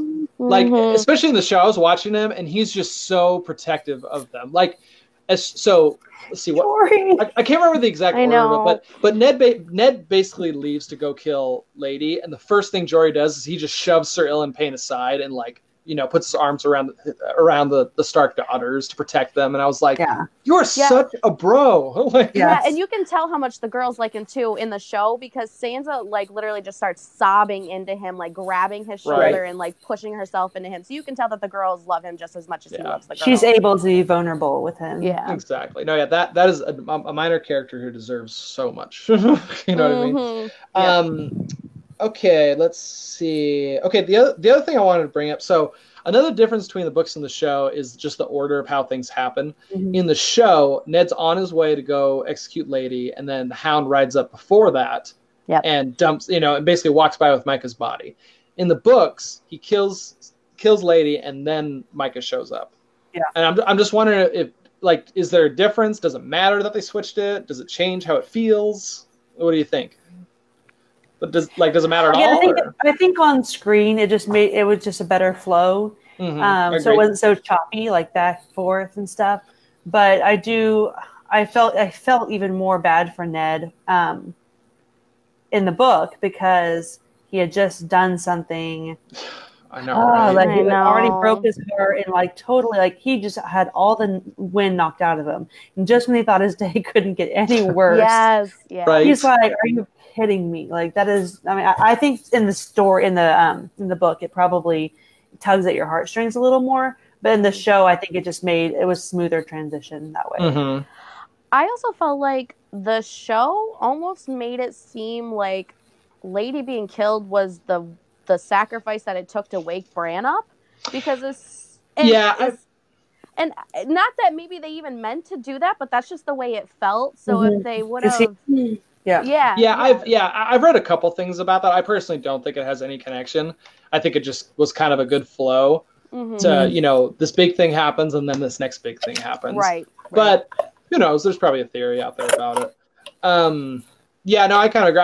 I think the books is just so heavy, much heavier to me, and it just puts more impact on it. And I think it really shows what, maybe not the political situation is, but just how Westeros is. I mean, the Hound, not until book 3, I believe, there's no punishment for this, you know? Like, he kills Micah, and it's just like, all right, that happened. But, I mean, really, was punishment necessary, considering he was doing what he was charged to do? I mean, not necessary in the realm of right and wrong and justice, but like in the end, his honestly masters, but his commanding people, whatever, asked him to do something, and he did it. Like, he was. Well, just the thing is, I don't know. From what I feel, like, let's ignore like justice and all that. I don't know. Like, he basically is like, yeah, he ran and he didn't run fast enough, so I killed him. And it's like, okay, you didn't need to kill him. Like, yeah, in the books, I felt more like it was like a joke or a game to him. Like, he ran, but not very fast. But in the show, he was just kind of like, well, he ran, but it wasn't fast enough. You know what I mean? Like, in the book, he sounds way more cruel, in my opinion. It's just really tough, to be honest. So my last thought, I don't know if there's anything here, but when Ned says like, I will execute Lady, and Cersei's basically like, whoa, is this like a trick? Are you gonna like release her or whatever? And Ned's just like, no, she deserves better than a butcher. You know, I should go do this. And I'm just wondering, does that have any connection to Micah being the butcher's son? Like, is there any subtext of him saying like, my daughters deserve better? Like, it doesn't sound very in Ned's character. It doesn't sound like he would do that, but I think if the order had been reversed a little bit, and if he had known what Micah's fate was, then I think it would have been like super poignant. But I think at that point, I think he was calling Ilan a butcher, because we already know how Ned views execution, and how he thinks the man who lays down the sentence, should be the one who swings the sword. And so at that point, I think he's like, you know what, Robert, like, you suck. And Ellen, you suck too. Mm-hmm. And like, I think it was just his way of kind of like do an underhanded slight at both of them. Mm-hmm. And saying, I'm a real man. I'm going to go take care of my business. And like, no, I like that answer. The only reason I brought it up is just because like George didn't have to make him a butcher's boy. That's true. You know what I mean? So I was like, okay, I feel like there's something here and I just can't really see it. And I don't like the explanation of Sir Ilan Payne being a butcher. I do like that. And I agree with that. I think it was just, they're both, there's a butcher and there's a butcher. And I'm just wondering if there's something there. I don't know what it is, but just my thoughts. Mm-hmm. Okay. Is that it?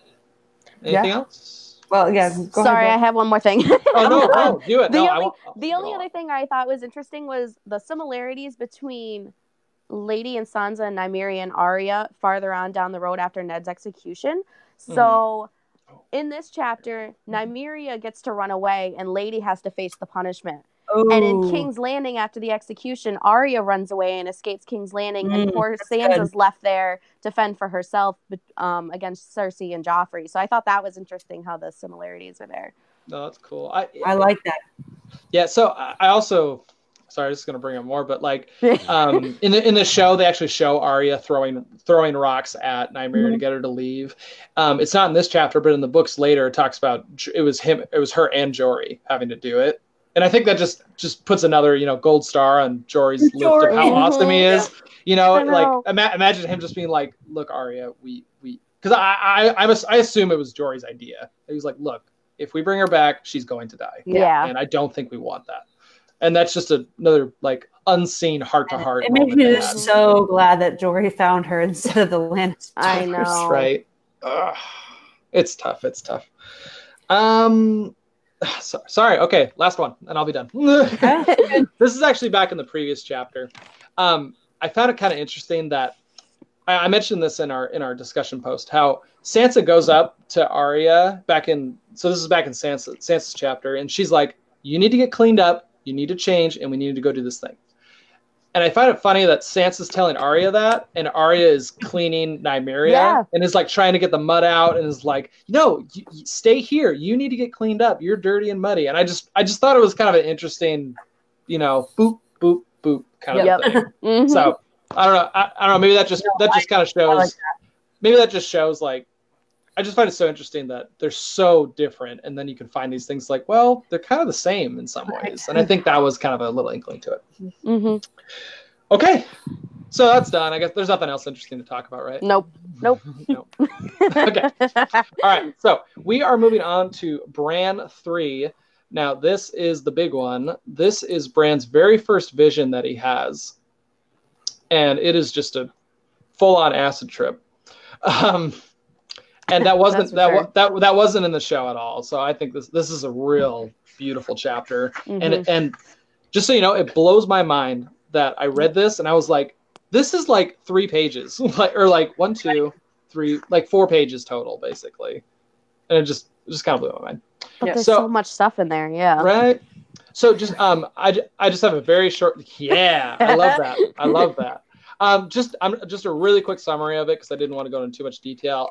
Bran dreams of falling from a great height over Westeros while a crow urges him to fly. Bran sees across Westeros, seeing the members of his family at the current time. That might be different, but either way, he looks east towards the Shy. He looks north beyond the Wall and succeeds at flying. He wakes up in his bed at Winterfell and names his direwolf Summer. All right. Okay, so where to start? So honestly, like, we're gonna have to read a lot. Mm-hmm. I feel like we're gonna have to read pretty much straight from the book for a lot of this. Mm-hmm. I don't know. Do you guys just have any introduction, like your thoughts on the chapter, just right out of the gate? I have a thought that I wonder if maybe we should establish our perspective on something before to see if we differ or if we all agree. Okay. So it's kind of with coma patients, it is known that time is really skewed when people are in a coma. Like they can be in a coma for a week and it'll feel like a year. Or they can be in a coma for a year and then think that they were asleep for a nap or something. So the perspective of time is depending on the coma patient is really, it's not literal usually. So in my question is, and the way I read this chapter and the way I like to view it is that the span of this dream is from him hitting the ground after Jaime pushes him out of the window to him waking up. And so to him, he's falling, and that's it. That's all he has. There's the gray swirly mist. He's falling, and he has this interaction with the three-eyed crow, and then he wakes up. And I have reasoning where I believe that to him it doesn't feel like months. How long are we assuming he was in a coma? So 6 weeks or so more. Interesting. Okay, so you're saying like as soon as he hit, his vision he didn't have other dreams. He didn't have other, like, this is it. What we get in this chapter is the extent of his coma time. But it feels like this much time to him, but in their real world, it was 6 weeks or 8 weeks or something like that. And like a few things I picked up on that made me, other than the fact that I like that theory, like he looks down and sees how skinny he is, and it's surprising to him. He's like, of course I'm skinny. I've been in a coma for 6 weeks. He looks down and he's like, what the heck? Have I always been skin and bones like this? He sees Rob in the courtyard and he's like, whoa, is he using real steel? Like he sees his family in situations and it's not, it's not fresh. It's not, it's like, whoa, Rob, check him out. Oh, wow, I'm skin and bones. So anyway, that's kind of how I interpreted it and how I like that. I like it. Kind of makes it even weirder. The fact that time is kind of relevant to him while he's in this coma, while he's falling, because from hit, I don't think he realizes he hit the ground.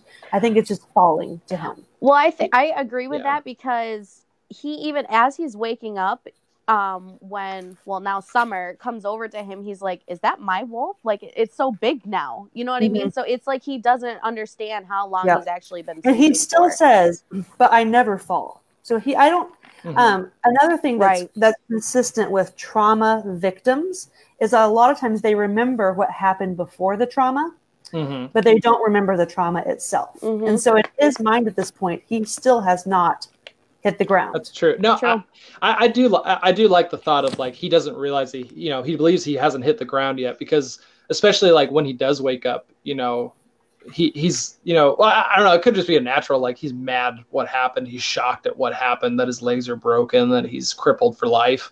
I honestly, I didn't even think about intense in terms of time and when this vision started, but that's a really interesting thought that you got me on board. I like that. Because he was like, oh, well, I think he realizes he's in a dream, but at the same time, he's like, well, I've never hit the ground before. I've never fallen before. Like, this is a first time for me. He's not like, well, here I am again, that same old falling dream I have, or this is like the time I fell from the window. It's all fresh to him. It's all in the moment. Well, even just like the first one of the first paragraphs that talks about Maester Luwin making that clay doll and throwing it off the roof. That was a recent memory that Bran had. Right. He mentioned that during the chapter before. So so that could be his memory of like, oh, this is what I was doing up to the point that I was thrown out. I like that. That's a good thought. So anyway, I have lots of notes, so don't let me take over. You guys go too. Yeah, let's see. Right. No, I totally get you. No, honestly, I'm just cruising through the chapter, kind of reading down as I go, just because there's so many events, and I want to make sure I hit them all. Before you get too specific flashbacks, I also say that I feel like this is real. Like, this isn't a dream. I feel like this is really his subconsciousness that's taking him through the process of realizing who he is and what his abilities will be. Let's see. No, I don't. This is just a hard chapter to approach, just because it's so different. It is. But so I'm just kind of going through my notes here. I find it really I like the mention of this gray mist that keeps coming up. Throughout this whole chapter, it talks about this gray mist swirling around him, and and I remember reading a couple Reddit posts about it. I watched a video about it that basically the gray mist sort of represent the three-eyed crow or raven or whatever you want to call him. Looking into that part. Like basically throughout the books, if it talks about gray mists, it probably means that Blood Raven is watching whatever is occurring at that moment. And I think it's just kind of a cool little like, hey, this because it's mentioned so much in this chapter, I think we can equate that to Blood Raven. And when that comes up in the chapters, we can think, okay, he's watching right now. I think that, so you got this crow flying alongside Bran, and I remember reading the part where it says, hey, you got any corn? And I just, and I just like, that is such a strange, weird thing to say. I kind of get that Bran, he was bringing this corn to these crows when he climbed the tower. I'm just wondering if that has some sort of symbolism of like, hey, you need to give me something. You need to give me corn. You need to give me part of your life in order for this to, for this magical thing to occur.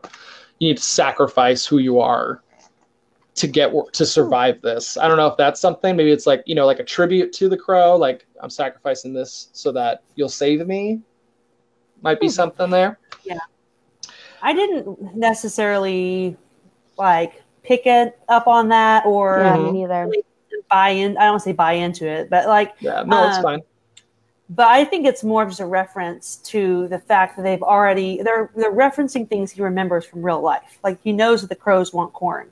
He knows that, he knows he's never fallen before. He knows that Maester Lewin showed him the thing with the clay doll. He's referencing things from real life to kind of differentiate. Like, am I, like he said, like he spends the beginning trying to differentiate. Is this real? Was this a dream? He says, this is just a dream, isn't it? I'll wake up when I hit the ground. He says, no, you'll die when you hit the ground. And so also he says, are you really a crow? And he goes, what does he say? He says, let's see. Are you really falling? So yeah, are you really falling? Right. Yeah, it's just him trying to establish. Yeah, right. Is this a dream? Is this, because it's so familiar, but at the same time, it says he feels like he's been falling for years. It says that or at this point, he's 1,000 miles from the ground. Yeah, he's been falling for years. So he's totally in like the, fifth dimension or something, but at the same time, it's also familiar and also real to him. Yeah, well, I think that also plays into, there's a line where he says, let's see, what is it? That one, let's see. The answer's fine. You have wings, Bran pointed out. Maybe you do too. Bran felt along his shoulders, groping for the feathers. I think that's him, like you said, the crow's like trying to help him realize, like, this is what's happening, and this is something that's going to happen. And Bran's like basically trying to like, okay, well, hold on, let me feel for these wings if they're actually here, and let me see if this is a real thing. About the gray mist, before we move on from gray mist too far, I wrote something down where I feel like the gray mist is almost representing history that he's not yet able to translate yet. So he can't comprehend it yet. That's good. Yeah. Brain's here at that point, but it's all blurry because he doesn't know what he's looking at. It's history. It's the history of the world as far back as history goes. But to him, it's not. He only sees things that he has a point of reference to at this point. So he's using his Green Seer abilities, but he doesn't know it. So it's all blurry because part of being a Green Seer is being able to hone in on it and pick out the parts that are important and, use your enter Google. But at that point, it's all gray mist. And then and something I feel like kind of validates that is it's all gray mist. And then all of a sudden out of the gray mist pops Jaime's face. So he's able to pick things out of it, but the first part is just static. No, I like that. I like that too. Yeah. So do you have any more? Is how I translate the swirly gray. Do you have any more thoughts before we talk about the whole Jaime and the memory thing? No, I do not. Okay. Okay. So the first kind of big moment we have, let's see. Okay, a face swam up at him out of the gray mist. So, which I think that does go along with what you're saying. It's becoming more clear. He's seen through the mist. Shining with light, golden. The things I do for love, it said. Bran screamed. So it's probably he's attempting to remember that moment. The crow took to the air, cawing. Not that, it shrieked at him. Forget that. You do not need it now. Put it aside. Put it away. It landed on Bran's shoulder and pecked at him, and the shining golden face was gone. So Brooke, like, what is happening here? Like, what's literally going on? I took it to be as like the past is the past, and you know, there's no sense of feeling this pain anymore. It just needs to be part of the past. You just need to look to the future and what I'm trying to show you right now. I like that. Yeah. Same, because, okay, so for the rest of his visions, it's all current time. That's the only thing he sees that's the past. Well, other than the Maester Luwin and the clay doll thing. But again, I think he's establishing that from here, you know, your past, you know, maybe that's why when he wakes up he doesn't remember who pushed him. Because the crow established, like, that's not important. Right. Like, I'm going to show you some things that are important, but that's not one of them. I also think it's interesting that in 2 points in this chapter, Jaime, or what we're assuming is Jaime, is referenced as golden and light and shining. And I think it's funny because there are theories, like there are people who call Jaime the hero for pushing Bran out of the window, because the theory is that he prevented a war by silencing this child. It's a joke. It's just funny because there are people who are like, no, Jaime's the true story of this hero because he pushed Bran out of a window. And I'm like, it's just funny that he views him now as, you know, he's kind of a beacon of light throughout this. You know, then 2 different times he references him as golden and light and shining. No, this is great. Like, I agree. It is that memory of Jaime pushing him out the window, and I don't know. I think that Bloodraven's basically altering Bran's memory, and he's basically saying, "Look, that's not important." And he lands on his shoulder. He pecks at him, and I think he basically covers up that memory, shoves it so far back that when Bran wakes up, he can't remember it for a long, long time. And I don't know that. That kind of puts I don't know, to me that puts kind of not vindictive, but just kind of a darker side to Bloodraven and what he's trying to do. He's literally, I don't know if you want to go here, but you keep referencing the Three-Eyed Crow as Bloodraven, and I, for one, do not think that the Three-Eyed Crow and Bloodraven are the same people. So, yeah, I don't really want to go too deep into that right now. Yeah. That's kind of a whole different topic. So, just from this one chapter, the only reason I say that in this discussion is that he says he feels like he feels the weirwood watching him, and that it looks up and it recognizes him, and he gets a knowing glance from the weirwood tree. So personally, the way, just from this chapter, not taking from future stuff that people debate, just from this chapter, I think that the Three-Eyed Crow is Bran's subconscious. It's his three-eyed ravenness letting him know who he is. It could be Bran from the future, you know, like whatever you want to say. The Three-Eyed Crow is Bran's subconsciousness preparing him and showing him what your future holds. And then Bloodraven is in the form of the weirwood tree looking up knowingly at him saying, you know, yes, I'm involved in this too. I see you. You know, I know, you know, I'm preparing for your future as well. So that's kind of how I interpret it, just based on the content from the chapter. No, I like that because I didn't really have an answer for, you know, the acknowledging look from the weirwood. So I like that. I like that the weirwood itself represents the Bloodraven being like, yes, I'm part of the story, but I'm not here yet. You know what I mean? Right. Yeah. No, good. No, thank you for sharing that. Just for clarification for people watching this, like if we say Bloodraven or whatever, it all basically means that dude up in the north who's stuck in the tree. So just so everyone knows that. Right. Okay, so yeah, let's see. So there was that. Let's see what comes up next. He's falling. He's trying to get him to fly. Yeah. Okay. He keeps saying, "I can't fly." Yes, you can. You know, you can try, but I can't. You know, right at that point, they're still caught up, kind of in this back and forth of, you know, you saw Jaime, stop thinking about that. That's not important. You need to fly. Well, I can't fly. Well, did you try? You know, don't, you know, he tells him, look down. I love that where it's all caps and italicized. Right. Like, I think that is just like, listen, like I have something to show you. Look down. And then I like and then so the next thing that happens is basically Bran turns into Bran the satellite, and he's basically looking here. I'm just gonna read it because I like the wording that it has in here. It says Bran looked down and felt his insides turn to water. The ground was rushing up at him now. The whole world was spread out below him, a tapestry of white and brown and green. He could see everything so clearly that for a moment he forgot to be afraid. He could see the whole realm and everyone in it. I especially like that word tapestry in that sentence. I was part in another reread group I was in a while ago. I made a pretty big post about this, and I'm just going to kind of summarize it. I had to kind of read through it real quick, but I find that word tapestry really interesting. That Bran is looking down at this world. He sees a tapestry, and when I think of a tapestry, I think of this beautiful, gorgeous piece of artwork that people spent a lot of time into. And one thing that I don't think you could do realistically is unraveling that tapestry and altering something inside of it.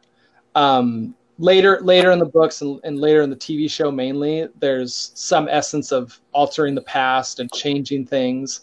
And I think that's just this tiny hint that says, like, look, what's happened in the past is going to happen. You can't change the past. Even if you think to Bran going back and skin changing into Hodor, and that's how he became who he is. It's one of those, like, that's going to happen because Bran is going to do this. And I just think that's a tiny hint towards that theory. Yeah. Did anyone have any thoughts on Bran going satellite? So, I mean, I definitely, I kind of wonder if I should wait towards the end to say this, but I think you might want to read some more sections about what all he sees before I go into this, but go ahead. I think it's just kind of also interesting that Bran is basically, he's raising up to almost this sort of godlike status. He's above the world. He's looking down. He can see everything. He can, I just think there's probably some deep thoughts on that I can't think of because I'm just a tiny person, but I just, it's just kind of interesting that he's placed into this sort of, actually, honestly, if you think about it, so Bran is raised, this might not make sense, I hope it does, but Bran's raised up to this godlike status almost. He's up above. And if you think back to Bran, that memory of him trying to climb up the tower to this golden figure, I mean, that could symbolize like the fall of Bran. He tried to go up to this golden sort of holy area and he was thrown out of it. I don't know. I guess that kind of makes me think of Lucifer and him falling from heaven, but that's just a quick thought. It's interesting that you mentioned that because especially after really dissecting this chapter, if George decides to land with the same ending we had, again, I think he'll get to it at a different route. But if George decides to end the books the same way the show ended, spoiler alert, Bran is king. I think that in the last two books, we all agree we needed more meat on Bran's story to get to that ending. I think that George will develop Bran into a darker character. I really do. I think it's one of the only ways it makes good sense. I don't dislike it. I don't ever think he would be, seen as evil or a villain, but I think he will be fulfilling the children of the forest and the old gods' purpose. And it will require darkness. So I do hope if he chooses to follow the same ending with Bran on the throne, that he will write him to be a darker character. Now, I actually 100% agree with you. One of the reasons I agree with that is if we look at the character of Tyrion in the books compared to the show, in the books, after he kills Tywin, he goes down this crazy dark path. I mean, his character changes a ton in A Dance with Dragons. And in the show, they really were like, okay, killed his dad. All right, he's sad about it. He's drinking about it. He drinks in a box. Yeah, all right, now he's fine. He's going to help Dany win the throne, and it'll be all right. So I think, they kind of lightened up everybody in the show because I think it would be kind of tough to put these, have all these characters end up in these dark, areas in their life in the show. You know what I mean? But that is Game of Thrones or Song of Ice and Fire is subgenre is dark fantasy. Oh yeah. So like I really hope that I'm going to be all on board with King Bran the Broken, especially if he's kind of this creepy, dark character that's serving the old gods and the children of the forest and fulfilling their prophecy. I'm like all about that. So I can't wait. Right? Okay, so the next section, I'm just going to start reading stuff just because there's so much in here. Okay. The next paragraph says, he saw Winterfell as the eagles see it, the tall towers looking squat and stubby from above, the castle walls just lines in the dirt. He saw Maester Luwin on his balcony, studying the sky through a polished bronze tube and frowning as he made notes in a book. I'm just curious, what do you think he's looking at? I think he is looking at weather patterns. I think it is a winter is coming pointing. Yeah. I think it's a literal. So here's what so as we get into these dreams, I think, or the visions, I think everything has a literal meaning and a metaphorical meaning. And like I have an example of that in the next part, but I think this is an example of there's a literal meaning where Maester Luwin is just being a maester and he's just watching the weather patterns like maesters do, and winter is coming. And that's why he frowned. But I also think Bran as a greenseer and as the future three-eyed raven, one of the things a greenseer has to do is take a dream and look at it for beyond what it obviously is. And I think that is an example of, I think he's looking at the weather patterns. Winter is coming. He frowns. But winter is coming and you frown, you know? And you frown. It's it's the same meaning, but it's different. Right. Okay. Let's see. He saw his brother Robb, taller and stronger than he remembered him, practicing swordplay in the yard with real steel in his hand. Now, I think this is the sentence that helps us realize that this is happening in real time. You know what I mean? Like, he's looking at it and these events are occurring. I don't know if all of them are occurring at the exact same time, but it's, you know, it's all relative now-ish. Yeah. He saw Hodor, the simple giant from the stables, carrying an anvil to Mikken's forge, hefting it onto his shoulders as easily as another man might heft a bale of hay. I never picked up another one. I never picked up an anvil, but I'm sure it's quite heavy. But I'm saying I think that's foreshadowing for him having the heavy burden of carrying Bran. Exactly. Yeah. No, I totally agree with that. Now this is where we talked about the weirwood looking into the pool. It says, at the heart of the godswood, the great white weirwood brooded over its reflection in the black pool, its leaves rustling in a chill wind. When it felt Bran watching, it lifted its eyes from the still waters and stared back at him knowingly. I just want to say, from Bran's point of view, how creepy is that? Right. Pretty much. I mean, I honestly, if I could make one thing real in this book, it would be a weirwood with red leaves and the face, and just so I can stare at that thing and just be like, holy shit. Like, something's scary. Okay, so the next one. He looked east and saw a galley racing across the waters of the Bight. He saw his mother sitting alone in a cabin, looking at a blood-stained knife on a table in front of her, as the rowers pulled at their oars and Sir Roderick leaned across a rail, shaking and heaving. Now the next Catelyn chapter, I think this is also another hint that this is happening now, because we get to Catelyn's chapter and it talks about this happening. A storm was gathering ahead of them, a vast, dark, roaring lashed by lightning, but somehow they could not see it. This is my other example of, yes, it's happening literally, because as you read the next chapter, which is Catelyn's chapter, Roderick is seasick and there's a literal storm, but I also think it is just metaphorical for a storm was gathering ahead of them, a vast roaring lashed by lightning, but somehow they could not see it. Like, I think that's just an absolute metaphor for what's coming, what's waiting for Catelyn, and it's like a storm.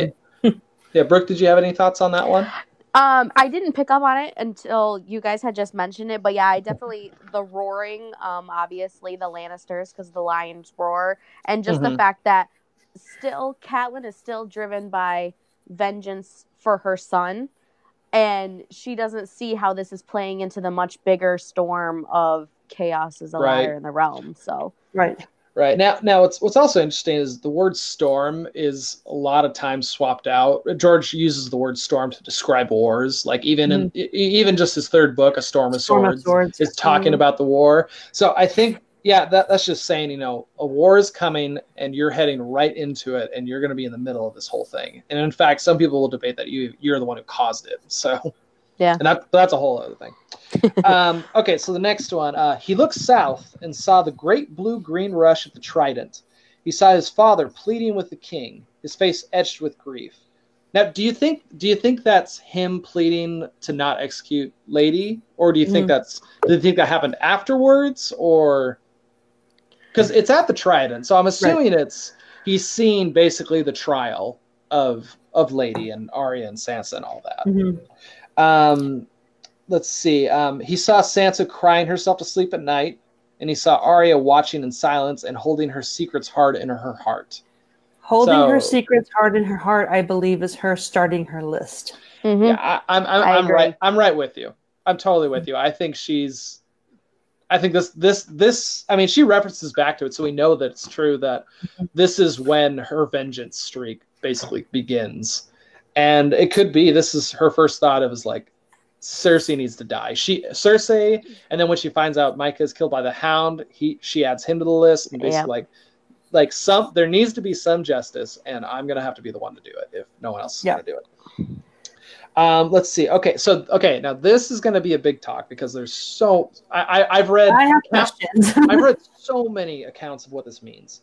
So let's go through these one at a time. So there were shadows all around them. So right now I'm assuming that there are shadows around the Starks. So Ned, Sansa, and Arya.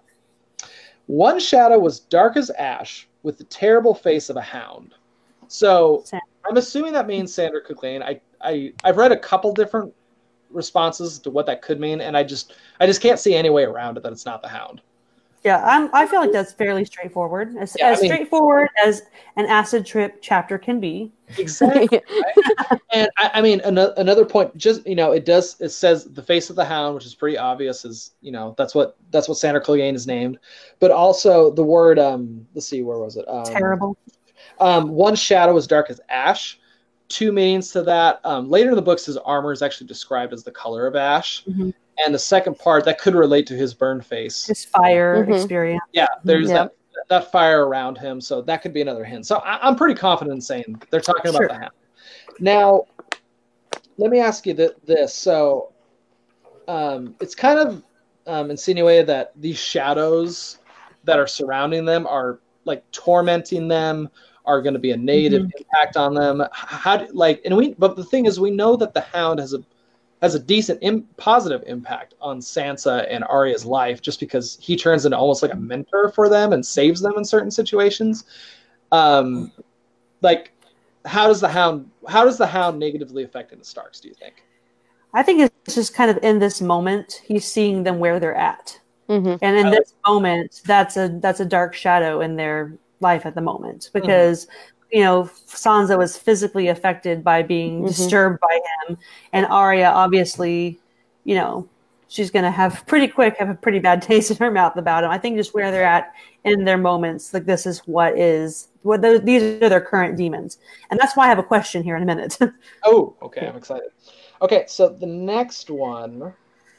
Okay, another was armored like the sun, golden and beautiful. Now, Brooke, what do you think? Oh, see, I'm kind of trying to bow out a little bit because I took this way differently than everybody else seems to take this. So we need the input. This is good. Let me think. Here, I read your post and I loved it. And let's save that until we get to the end of this. Yeah, that's why I was trying to just bow out until it kind of covers all. Yeah. Okay. So Madison, what do you think? So okay, at first my mind wanted to call this one, just at first glance, I went to Renly just because of how impressed Sansa was by his beauty and how he was like a celebrity. But I really do think it's Jaime, just because he was golden and shiny, and the Lannisters are having more of a shadowy impact on their situation. I think it's Jaime. Yeah. So, my big question. Go on, because I am super confused about the next one. Okay, sounds good. So in terms of it being Jaime, so that's definitely my first thought. I remember my first thought was Jaime at first, But then I was like, oh wait, but that person had to be there. So I originally thought like, oh, maybe it was Sir Barristan Selmy. His armor is described as white and glowing and things like that. And then I was like, no, that doesn't make sense. It's probably Jaime. Because the thing is, even he was still there, even though he wasn't referenced. He was definitely there. And the other thing is, if you go back a page, when it goes to that memory of him being pushed out the window, it says, and the shining golden face was gone. Yep. So that's another, Jaime is described as golden twice. He's also described that way throughout the books. Shelby did bring up another thought process of it that I liked. She said like, okay, I think it represents Cersei, which I think could be an alternate thought. And her reasoning was that the crow basically said, you need to put this memory away. Yeah. And when it comes to my thought of him altering Bran's thought process, maybe that took Jaime completely out for a while. Can you guys hear me? I can't see my face anymore. Oh, I can hear you. Yeah, we can hear you and see you. Oh no, not anymore. Oh no, she's gone. Wait, what happens when the host leaves? Oh my gosh. I don't know. It still says we're live. Yeah, I can't hear or see her now though. Me neither. No, that was sorry. Okay. No, I'm back. Sorry. No, you guys are good. Unless I have to physically end this thing for it to go away. Oh, okay. Okay. No, my screen went black on my end, but we're good. That was just a very ominous, like, can you see me? No! So yeah, Shelby's thought process, which I thought was a really good way to think about it, was that when the Three-Eyed Raven Blood Raven told Bran to don't think about that memory of Jaime, that it sort of took Jaime out of Bran's mind, and so that Cersei could represent. I don't know. I think Cersei could also represent it. They're twins. Aren't they one and the same? Yeah, basically. So that's another alternate theory. I still think it is Jaime, just because. Well, I don't know. I guess Jaime and Cersei both have huge impacts on the Starks' lives. Jaime does big time. I mean, he basically confronts Ned and basically breaks his leg, and that starts this whole huge process over. So that's just that's another thought process, I think. Okay. So here's the third one, the third shadow. And there's a wording in here I want to ask you guys about. Okay. It says, over them both loomed a giant in armor made of stone. But when he opened his visor, there was nothing inside but darkness and thick black blood. Now, the word that I'm curious about, it says, over them both loomed a giant. So is the giant overlooming the previous two shadows, or is he overlooking the Starks? That's also because we don't know, is it? Yeah, we don't know who them means. We don't know who it's referenced. In order to figure out who this giant in armor made of stone is, we need to know who is he looming over. Yeah. So because at first I was like, well, obviously the mountain was not there that we know of. But it kind of sounds like a mountain because they, make him sound like a mountain. But I don't think it is, because it doesn't make any sense. So again, to me, that's where my mind first went to. But then I was like, I just discredited myself because I don't like it. Yeah, right. So so the way I think about it is this. So if the word "them" is referencing the shadows, I think it could be the mountain. Just because this could be the moment that Bran he's not looking into the now, he's now looking into the future. He's looking into something that could be coming. Now, the reason that it could be that most people think it's talking about the mountain. Just to go over it real quick, a giant, that's pretty self-explanatory. Armor made of stone. There's a line later on where he's putting on his armor, and basically they talk about it being so heavy that no man could ever wear it besides him. So that actually would make a lot of sense in Shelby's theory that it would be Cersei represented as the golden, because the mountain loomed over both Cersei and Sandor. You know what? Shit, that is really good. Oh my gosh. That is seriously. But really why is it relevant to Bran? Okay, well, here, I just want to let me finish my thought real quick. So, and then it says, but when he opened his visor, there was nothing inside but darkness and thick black blood. Now that is gross. So that is most likely referencing. Whoa, Brooke, we lost you. Most likely that is for a second. referencing when the mountain is raised from the dead by Qyburn. Okay. And it's that black blood in him. He's not alive. There's actually a big theory that people believe that Sandor, he has a helmet on that they can't see his head, and people believe that he doesn't have a head. So that would referencing opening the visor and there's nothing left there. But black blood. And I get that. And I'm all on board, except I'm not convinced why that is so relevant to Bran at all. Like, not only just to be shown in a vision, but for his storyline at all. So, or even any of the Starks.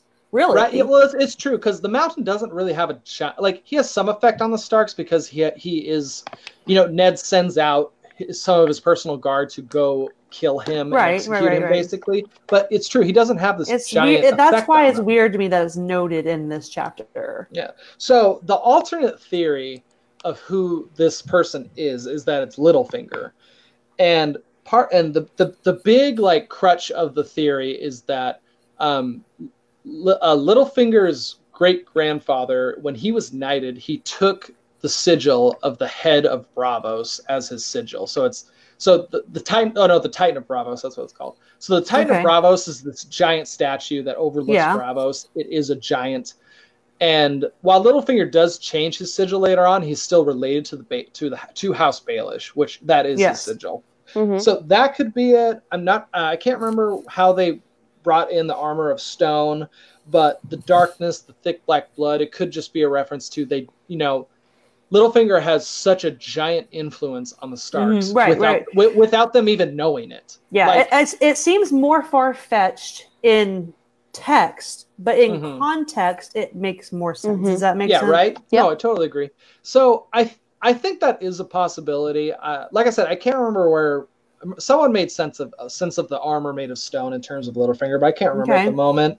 But yeah, like nothing being in the visor, meaning that because the thing is, as far as I remember, Sansa is the only one who knows that Littlefinger killed Jon Arryn, basically. Like no other Stark knows that. Right. So I think that's the other alternate theory.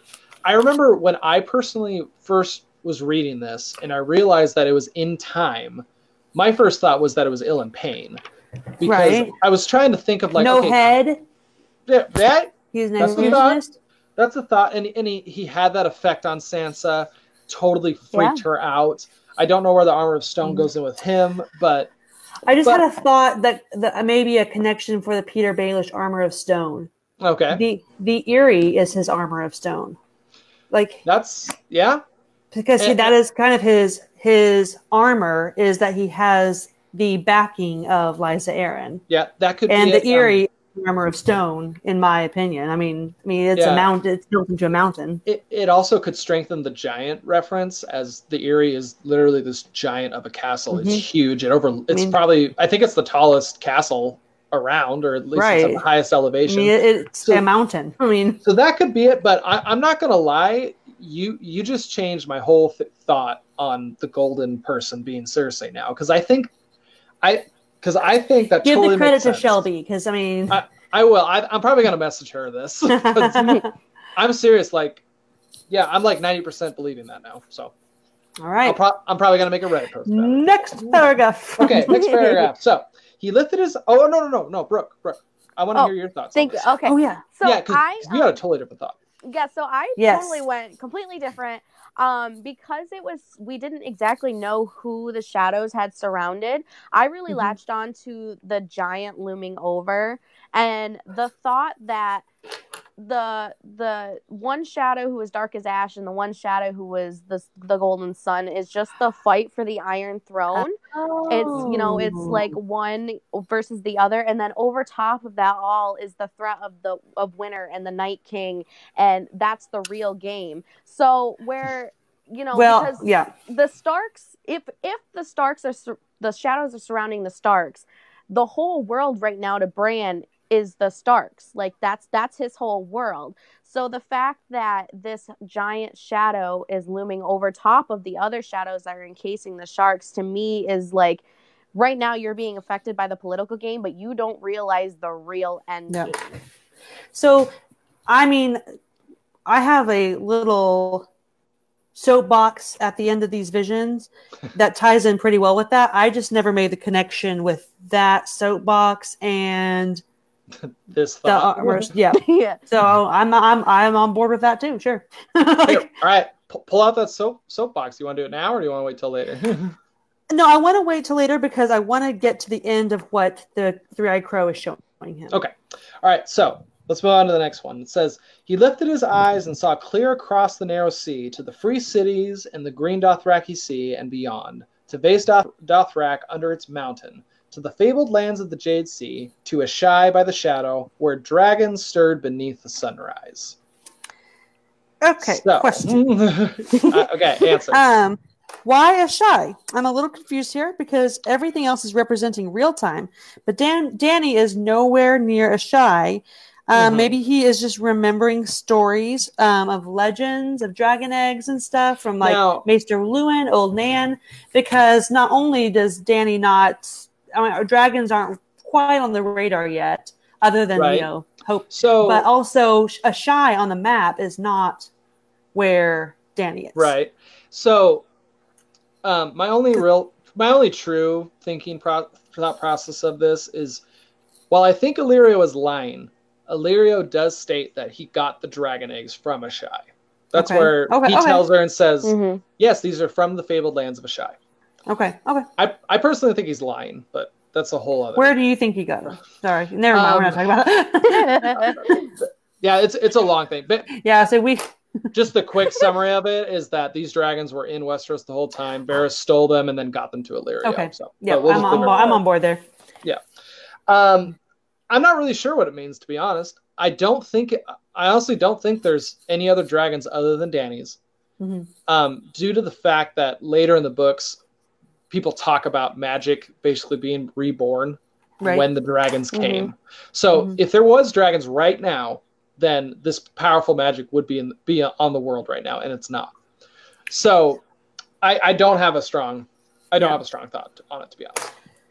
Yeah, I thought it was interesting just because everything else is like as it's happening real time, and then this is one that kind of seems more of like it's a different type of vision. Yeah, it's almost like an aside because most of the paragraph is just like, oh yeah, he looked over there, and oh by the way, there's dragons, but whatever. It's like, whoa, hold on. Okay.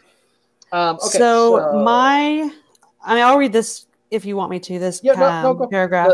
The next one, yeah. Do you want me to read the whole paragraph? Yeah. Let's just just do the whole thing. Okay. So it says, finally he looked north. He saw the wall shining like a blue crystal, and his bastard brother Jon sleeping alone in a cold bed, his skin growing pale and hard as the memory of all warmth fled him. And he looked past the wall, past the endless forest cloaked in snow, past frozen shore and the great blue-white rivers of ice and dead plains where nothing grew or lived. North and north and north he looked to the curtain of light at the end of the world, and beyond that curtain. He looked deep into the heart of winter, and then he cried out, afraid, and the heat of his tears burned his cheeks. Now you know, said the crow, whispered as it sat on his shoulder. Now you know why you must live. Why, said Bran, not understanding, falling, because winter is coming. Dun, dun, dun. Can I have my soapbox now? Can I have my soapbox? Soapbox. Here, go ahead. I just want to throw something real quick. When it talks about Jon, okay, so this might tie into the previous one. When it talks about Jon, he's his bastard brother sleeping alone in a cold bed, his skin growing pale and hard as the memory of all warmth fled from him. This could be a foreshadowing to his death. And, because that's basically what's happening to him. It sounds like he's dying, basically. And maybe that helps with the previous paragraph, saying that, hey, we've moved on from the now, and we're scooching into the future.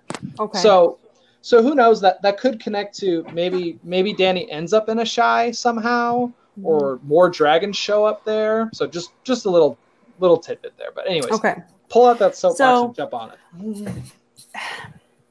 This is I'm calling it a soapbox because it's going to probably be a small tangent, but this paragraph, that line right there, sums up why so much of season 8 was so frustrating to people, because from the very beginning of these books, George told us, look at everything that's happening in Westeros. Look what's happening with your family. Well, first of all, look what happened to you. Not important. Look what happened. Look what's happening to your family. Look what your mom's doing. Look what your sister and brother are doing. Look what your bastard brother's doing. Oh my gosh, look what's happening in Essos. But guess what? None of that matters. I'm going to take you, I'm going to show it to you, but I'm going to bring you back. I'm going to soar you back over everything. I'm going to take you back north. But we're not stopping at the wall. We're soaring past it. We're soaring past everything living. We're soaring past, and I'm going to show you something, and it's going to scare the shit out of you. And it's going to snap you back into reality and make you realize that none of that matters. I'll show it to you, but I'm bringing you back because this is what I'm showing you. Now you know why you must live, because winter is coming. That's the whole point of these freaking books. Yes. From the prologue to bringing it right back here. That's it, you guys. There is stuff going on. There's political stuff going on. There's, Cersei, and there's whatever. All this stuff is happening, and it's relevant enough for me to show it to you. But I'm going to whip you back around faster than you can say, and I'm going to show you what really matters. And all that stuff, you noticed it, but none of it scared you. None of it made you cry, like the horrors I'm about to show you. Right. And that to me is just like, that's what the story's about. The story is about winter is coming, and winter is a metaphor for death. So anyway, there's my soapbox. Honestly, I can't even add anything to that because it's just beyond truth. Right. That, especially in terms of season 8, how not handling that very well. So, but let's not get too angry. That's not the point of right now. But I'm just saying let's not get too angry at that. Maybe we can. And when people don't understand the frustration, it's like, well, maybe you should read the books because it was set up from the beginning that this is the plot line that matters. And I get that now. Reading this, because I watched the shows first, I get that now. They did make a point of mentioning it in the show, how, it's the overlooming threat of everything, but it wasn't focused upon. It was basically forgotten in season 8, and I get the disappointment in people now. It makes sense to me. So I'm going to try and make this quick. So part of the reason the way the story is laid out, because a lot of people believe that, hey, they should have done the fight with Cersei and then ended with the White Walkers, and that's a whole other thing we won't get into. But we can have that show someday. But but one of the reasons why let's say George lays it out like that. One of the reasons that he wants to do that is because it references back to Lord of the Rings, how in Lord of the Rings there's this giant fight for Middle Earth and it's this epic climax. And in the movie, so good. But basically, so in the movies, it ends after that fight and everything's fine. In the books, it actually continues onward, and Frodo and Sam, they all go back to the Shire, and the Shire is basically under attack by Sauron and the orcs, and they're destroying this. And it's basically saying, look, just because the big fight happens doesn't mean everything's over. And terrible. No, I didn't need it to be last. To clarify, but it's just terrible things are going still to happen happening in the world. Are still happening. Right. It doesn't all end and this big climax ends over. Right. And I think that's what George was trying to shoot for. Basically, we're going to get rid of the big bad guy, and it's look, there's still stuff that we need to deal with. And I get that. That doesn't that the sequence doesn't have much to do with my frustration. Yeah, which I understand that. That was just the sequencing isn't the problem. But no, I like the reference to. Okay. I always like a good Helm's Deep reference. Right. All right, Brooke, did you have a thought? I just don't want to keep running over. No, you guys are fine, because I know you guys think that I'm you're kind of excluding me, but being a first time reader, it's just as much fun to listen to you guys as it is to talk with you. So okay, so I'm just gonna put it on you. If you got something to say, I want you to stand up and say it. Yep. Okay, so let's move on to the next one. This part I think this is so cool because I missed this my first couple reads. Bran looked at the crow on his shoulder, and the crow looked back. It had 3 eyes, and the third eye was full of a terrible knowledge.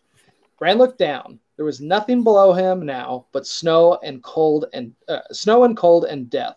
A frozen wasteland where jagged blue-white spires of ice waited to embrace him. They flew up at him like spears. He saw the bones of 1,000 other dreamers impaled upon their points. He was desperately afraid.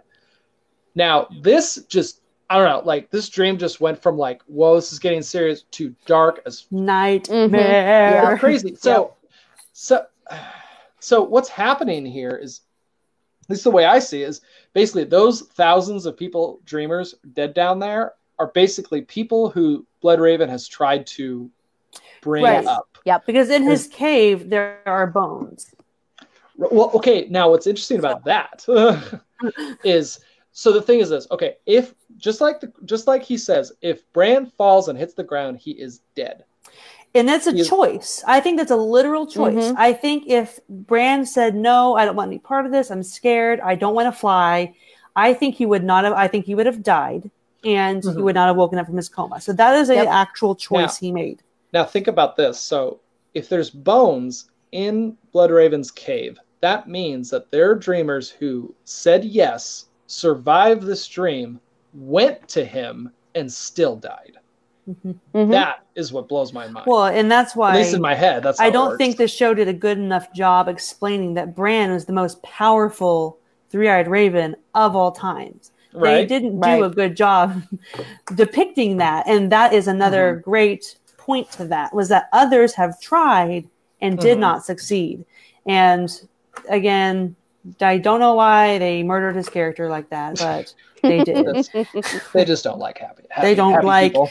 They don't like their us, I don't think. But anyway. Well, okay, and then I mean, just also think about how many people has he? I mean, what it says, bones of thousands of other dreamers, plus the people who probably said yes and died in his cave. Now, here's another thought. Also, this doesn't relate to the show because you're like I said in the beginning, Euron Greyjoy is completely different.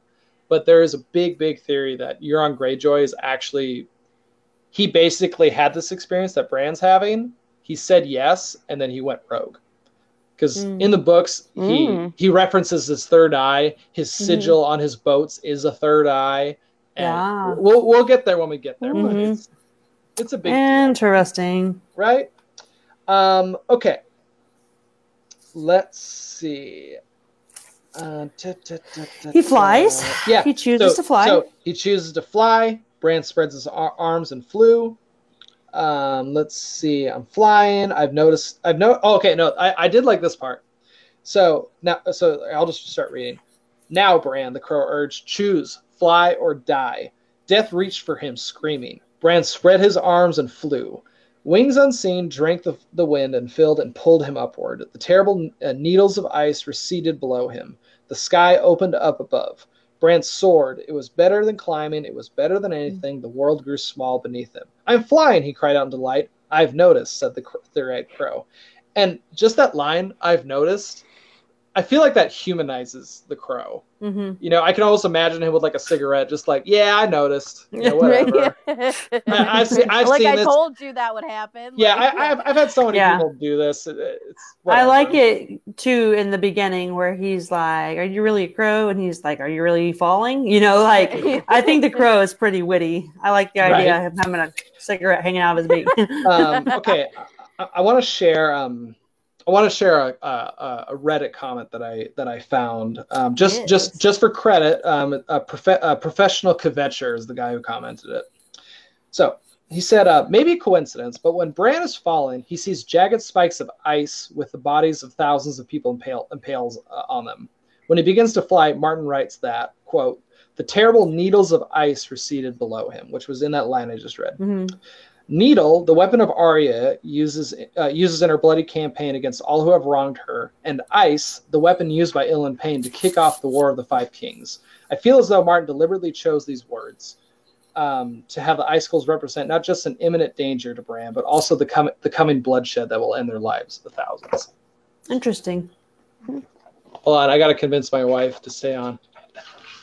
Oh, trust me, my husband's like, where the hell are you? Right? No, yeah, we'll be wrapped up soon. We're getting close to it. But yeah, I just thought that was kind of a cool, like, I don't know if it's really there, but yeah, just just specifically using the word needle. They're definitely words that George likes. Oh, he does. It's the best. I love line them too. He has favorites that he uses. Okay, so then Bran felt a sudden blinding pain in the middle of his forehead, between his eyes. That's him opening the third eye. Boom, right there. and then Bran wakes up. The crow opened its beak and caught at him a shrill scream of fear, and the gray mist shuddered and swirled around and ripped away like a veil. And he saw that the crow was really a woman, a Serbian woman with long black hair, and he knew her from somewhere, from Winterfell. Yes, that was it. And so he wakes up. The gal he's goes groggy at that point. Yeah. Oh yeah, he's just groggy. Yeah. And then let's see the last two paragraphs. It says, and then there was movement beside the bed, and something landed lightly on his legs. He felt nothing. A pair of yellow eyes looking into his own, shining like the sun. The window was open, and it was cold in the room, but the warmth that came off the wolf enfolded him like a hot bath. His pup, Bran realized, or was it? He was so big now, which is, you mentioned that before, keeping him in that time, in the timeline, basically. He reached out to pet him, his hand trembling like a leaf, so on and so forth. Bran looked up calmly. His name is Summer. So why do you think he named his dog Summer, his direwolf Summer? So I wrote something down, but Brooke, if you want to go first. I had just put down that I think one, it's like a symbol of hope, like, there's all this darkness, and then after feeling terrified and everything, Summer was able to come and kind of push those worries away and make him feel the warmth again. So, summertime, but also just what is the opposite of winter? It's summer. It's the light. It's the dawn. And the fact that Bran, which are their dire wolves, take on the personalities and the characteristics of their owners. Bran basically is, if winter is coming and Bran is the opposite, then what is Bran? Well, Bran is summer. He's light. Bran is So it could mean Bran is the hope for the world. Right. Yeah. Madison, did you have anything to add to that? Basically the same thing. I said that summer is what keeps winter at bay, and summer is the opposite of winter. Winter is a metaphor for death. Therefore, summer is a metaphor for life. Summer saved Bran, and Bran will save. Summer saving Bran is essentially what Summer saved the realm. Everyone, saved the world by saving Bran. So I think he just realizes that, if the Night King is winter, then he is summer, and he has a purpose. And so, like you said, since the direwolves take on the personality and are kind of a wolf embodiment of the Stark children, then Bran is a metaphor for summer. My sweet summer child. Yes. Let's see. The one of the last thoughts I have of what I just read. It says the window was open and it was cold in the room, but the warmth that came off the wolf enfolded him like a hot bath. Now, to me, that sort of has a baptism sort of reference to it. Yeah. That Bran is now, he went into this coma. He's coming out as a totally new, different person, and just that sort of symbolism of transition into something different. This is real quick, something I forgot to mention earlier. I thought it was interesting that the three-eyed crow told Bran over and over in the beginning to stop crying, or he was going to cry. And he's like, don't cry. And he's like, I didn't say cry. I said fly. Like, he mentions it a few times. And I'll pay attention as we read forward, but I'm pretty sure that's the last time we saw Bran show any emotion. That's a possibility. That's a possibility. I mean, obviously, when Theon, sieges Winterfell, I mean, he shows some emotion over that, but I think it's interesting that it's kind of like the end of his innocence and his childhood. Like, you're not here to cry, you're here to fly. Yeah, right. Yep. How you guys feel? I feel lighter. I've been carrying that around. I know, right? I need to let it out. Yeah. Awesome. Do you guys have any other thoughts? I mean, just great chapters. I mean, seriously, this I remember when I was writing out this is the true beginning. No, when I was writing out the reading schedule, I was like, okay, the next 2 chapters. Oh damn! Like, that's gonna be a that's gonna be a doozy read. It is. And honestly, next week is gonna be really fun because we get to meet Littlefinger and Varys and Pycelle, and we get to go to King's Landing for the first time. So I am super excited about next week. Me too. Me too. Well, hey, everybody, the people who joined to watch us, thank you for joining us. If you guys have any questions you want to ask us, you can send a personal message to me, Brooke, or Madison. We're all in the Game of Thrones Addicts Facebook group. Yeah, that's about it. I think this was a really good video, guys. Me too. It was fun. It was. Awesome. Well, all right. Well, let's all get some sleep, and then we will we'll see you guys next Sunday, and we'll be doing the next 3 chapters. All right. Yay. All right, guys. Bye, guys. All right, see ya. Good Bye-bye. night. Night.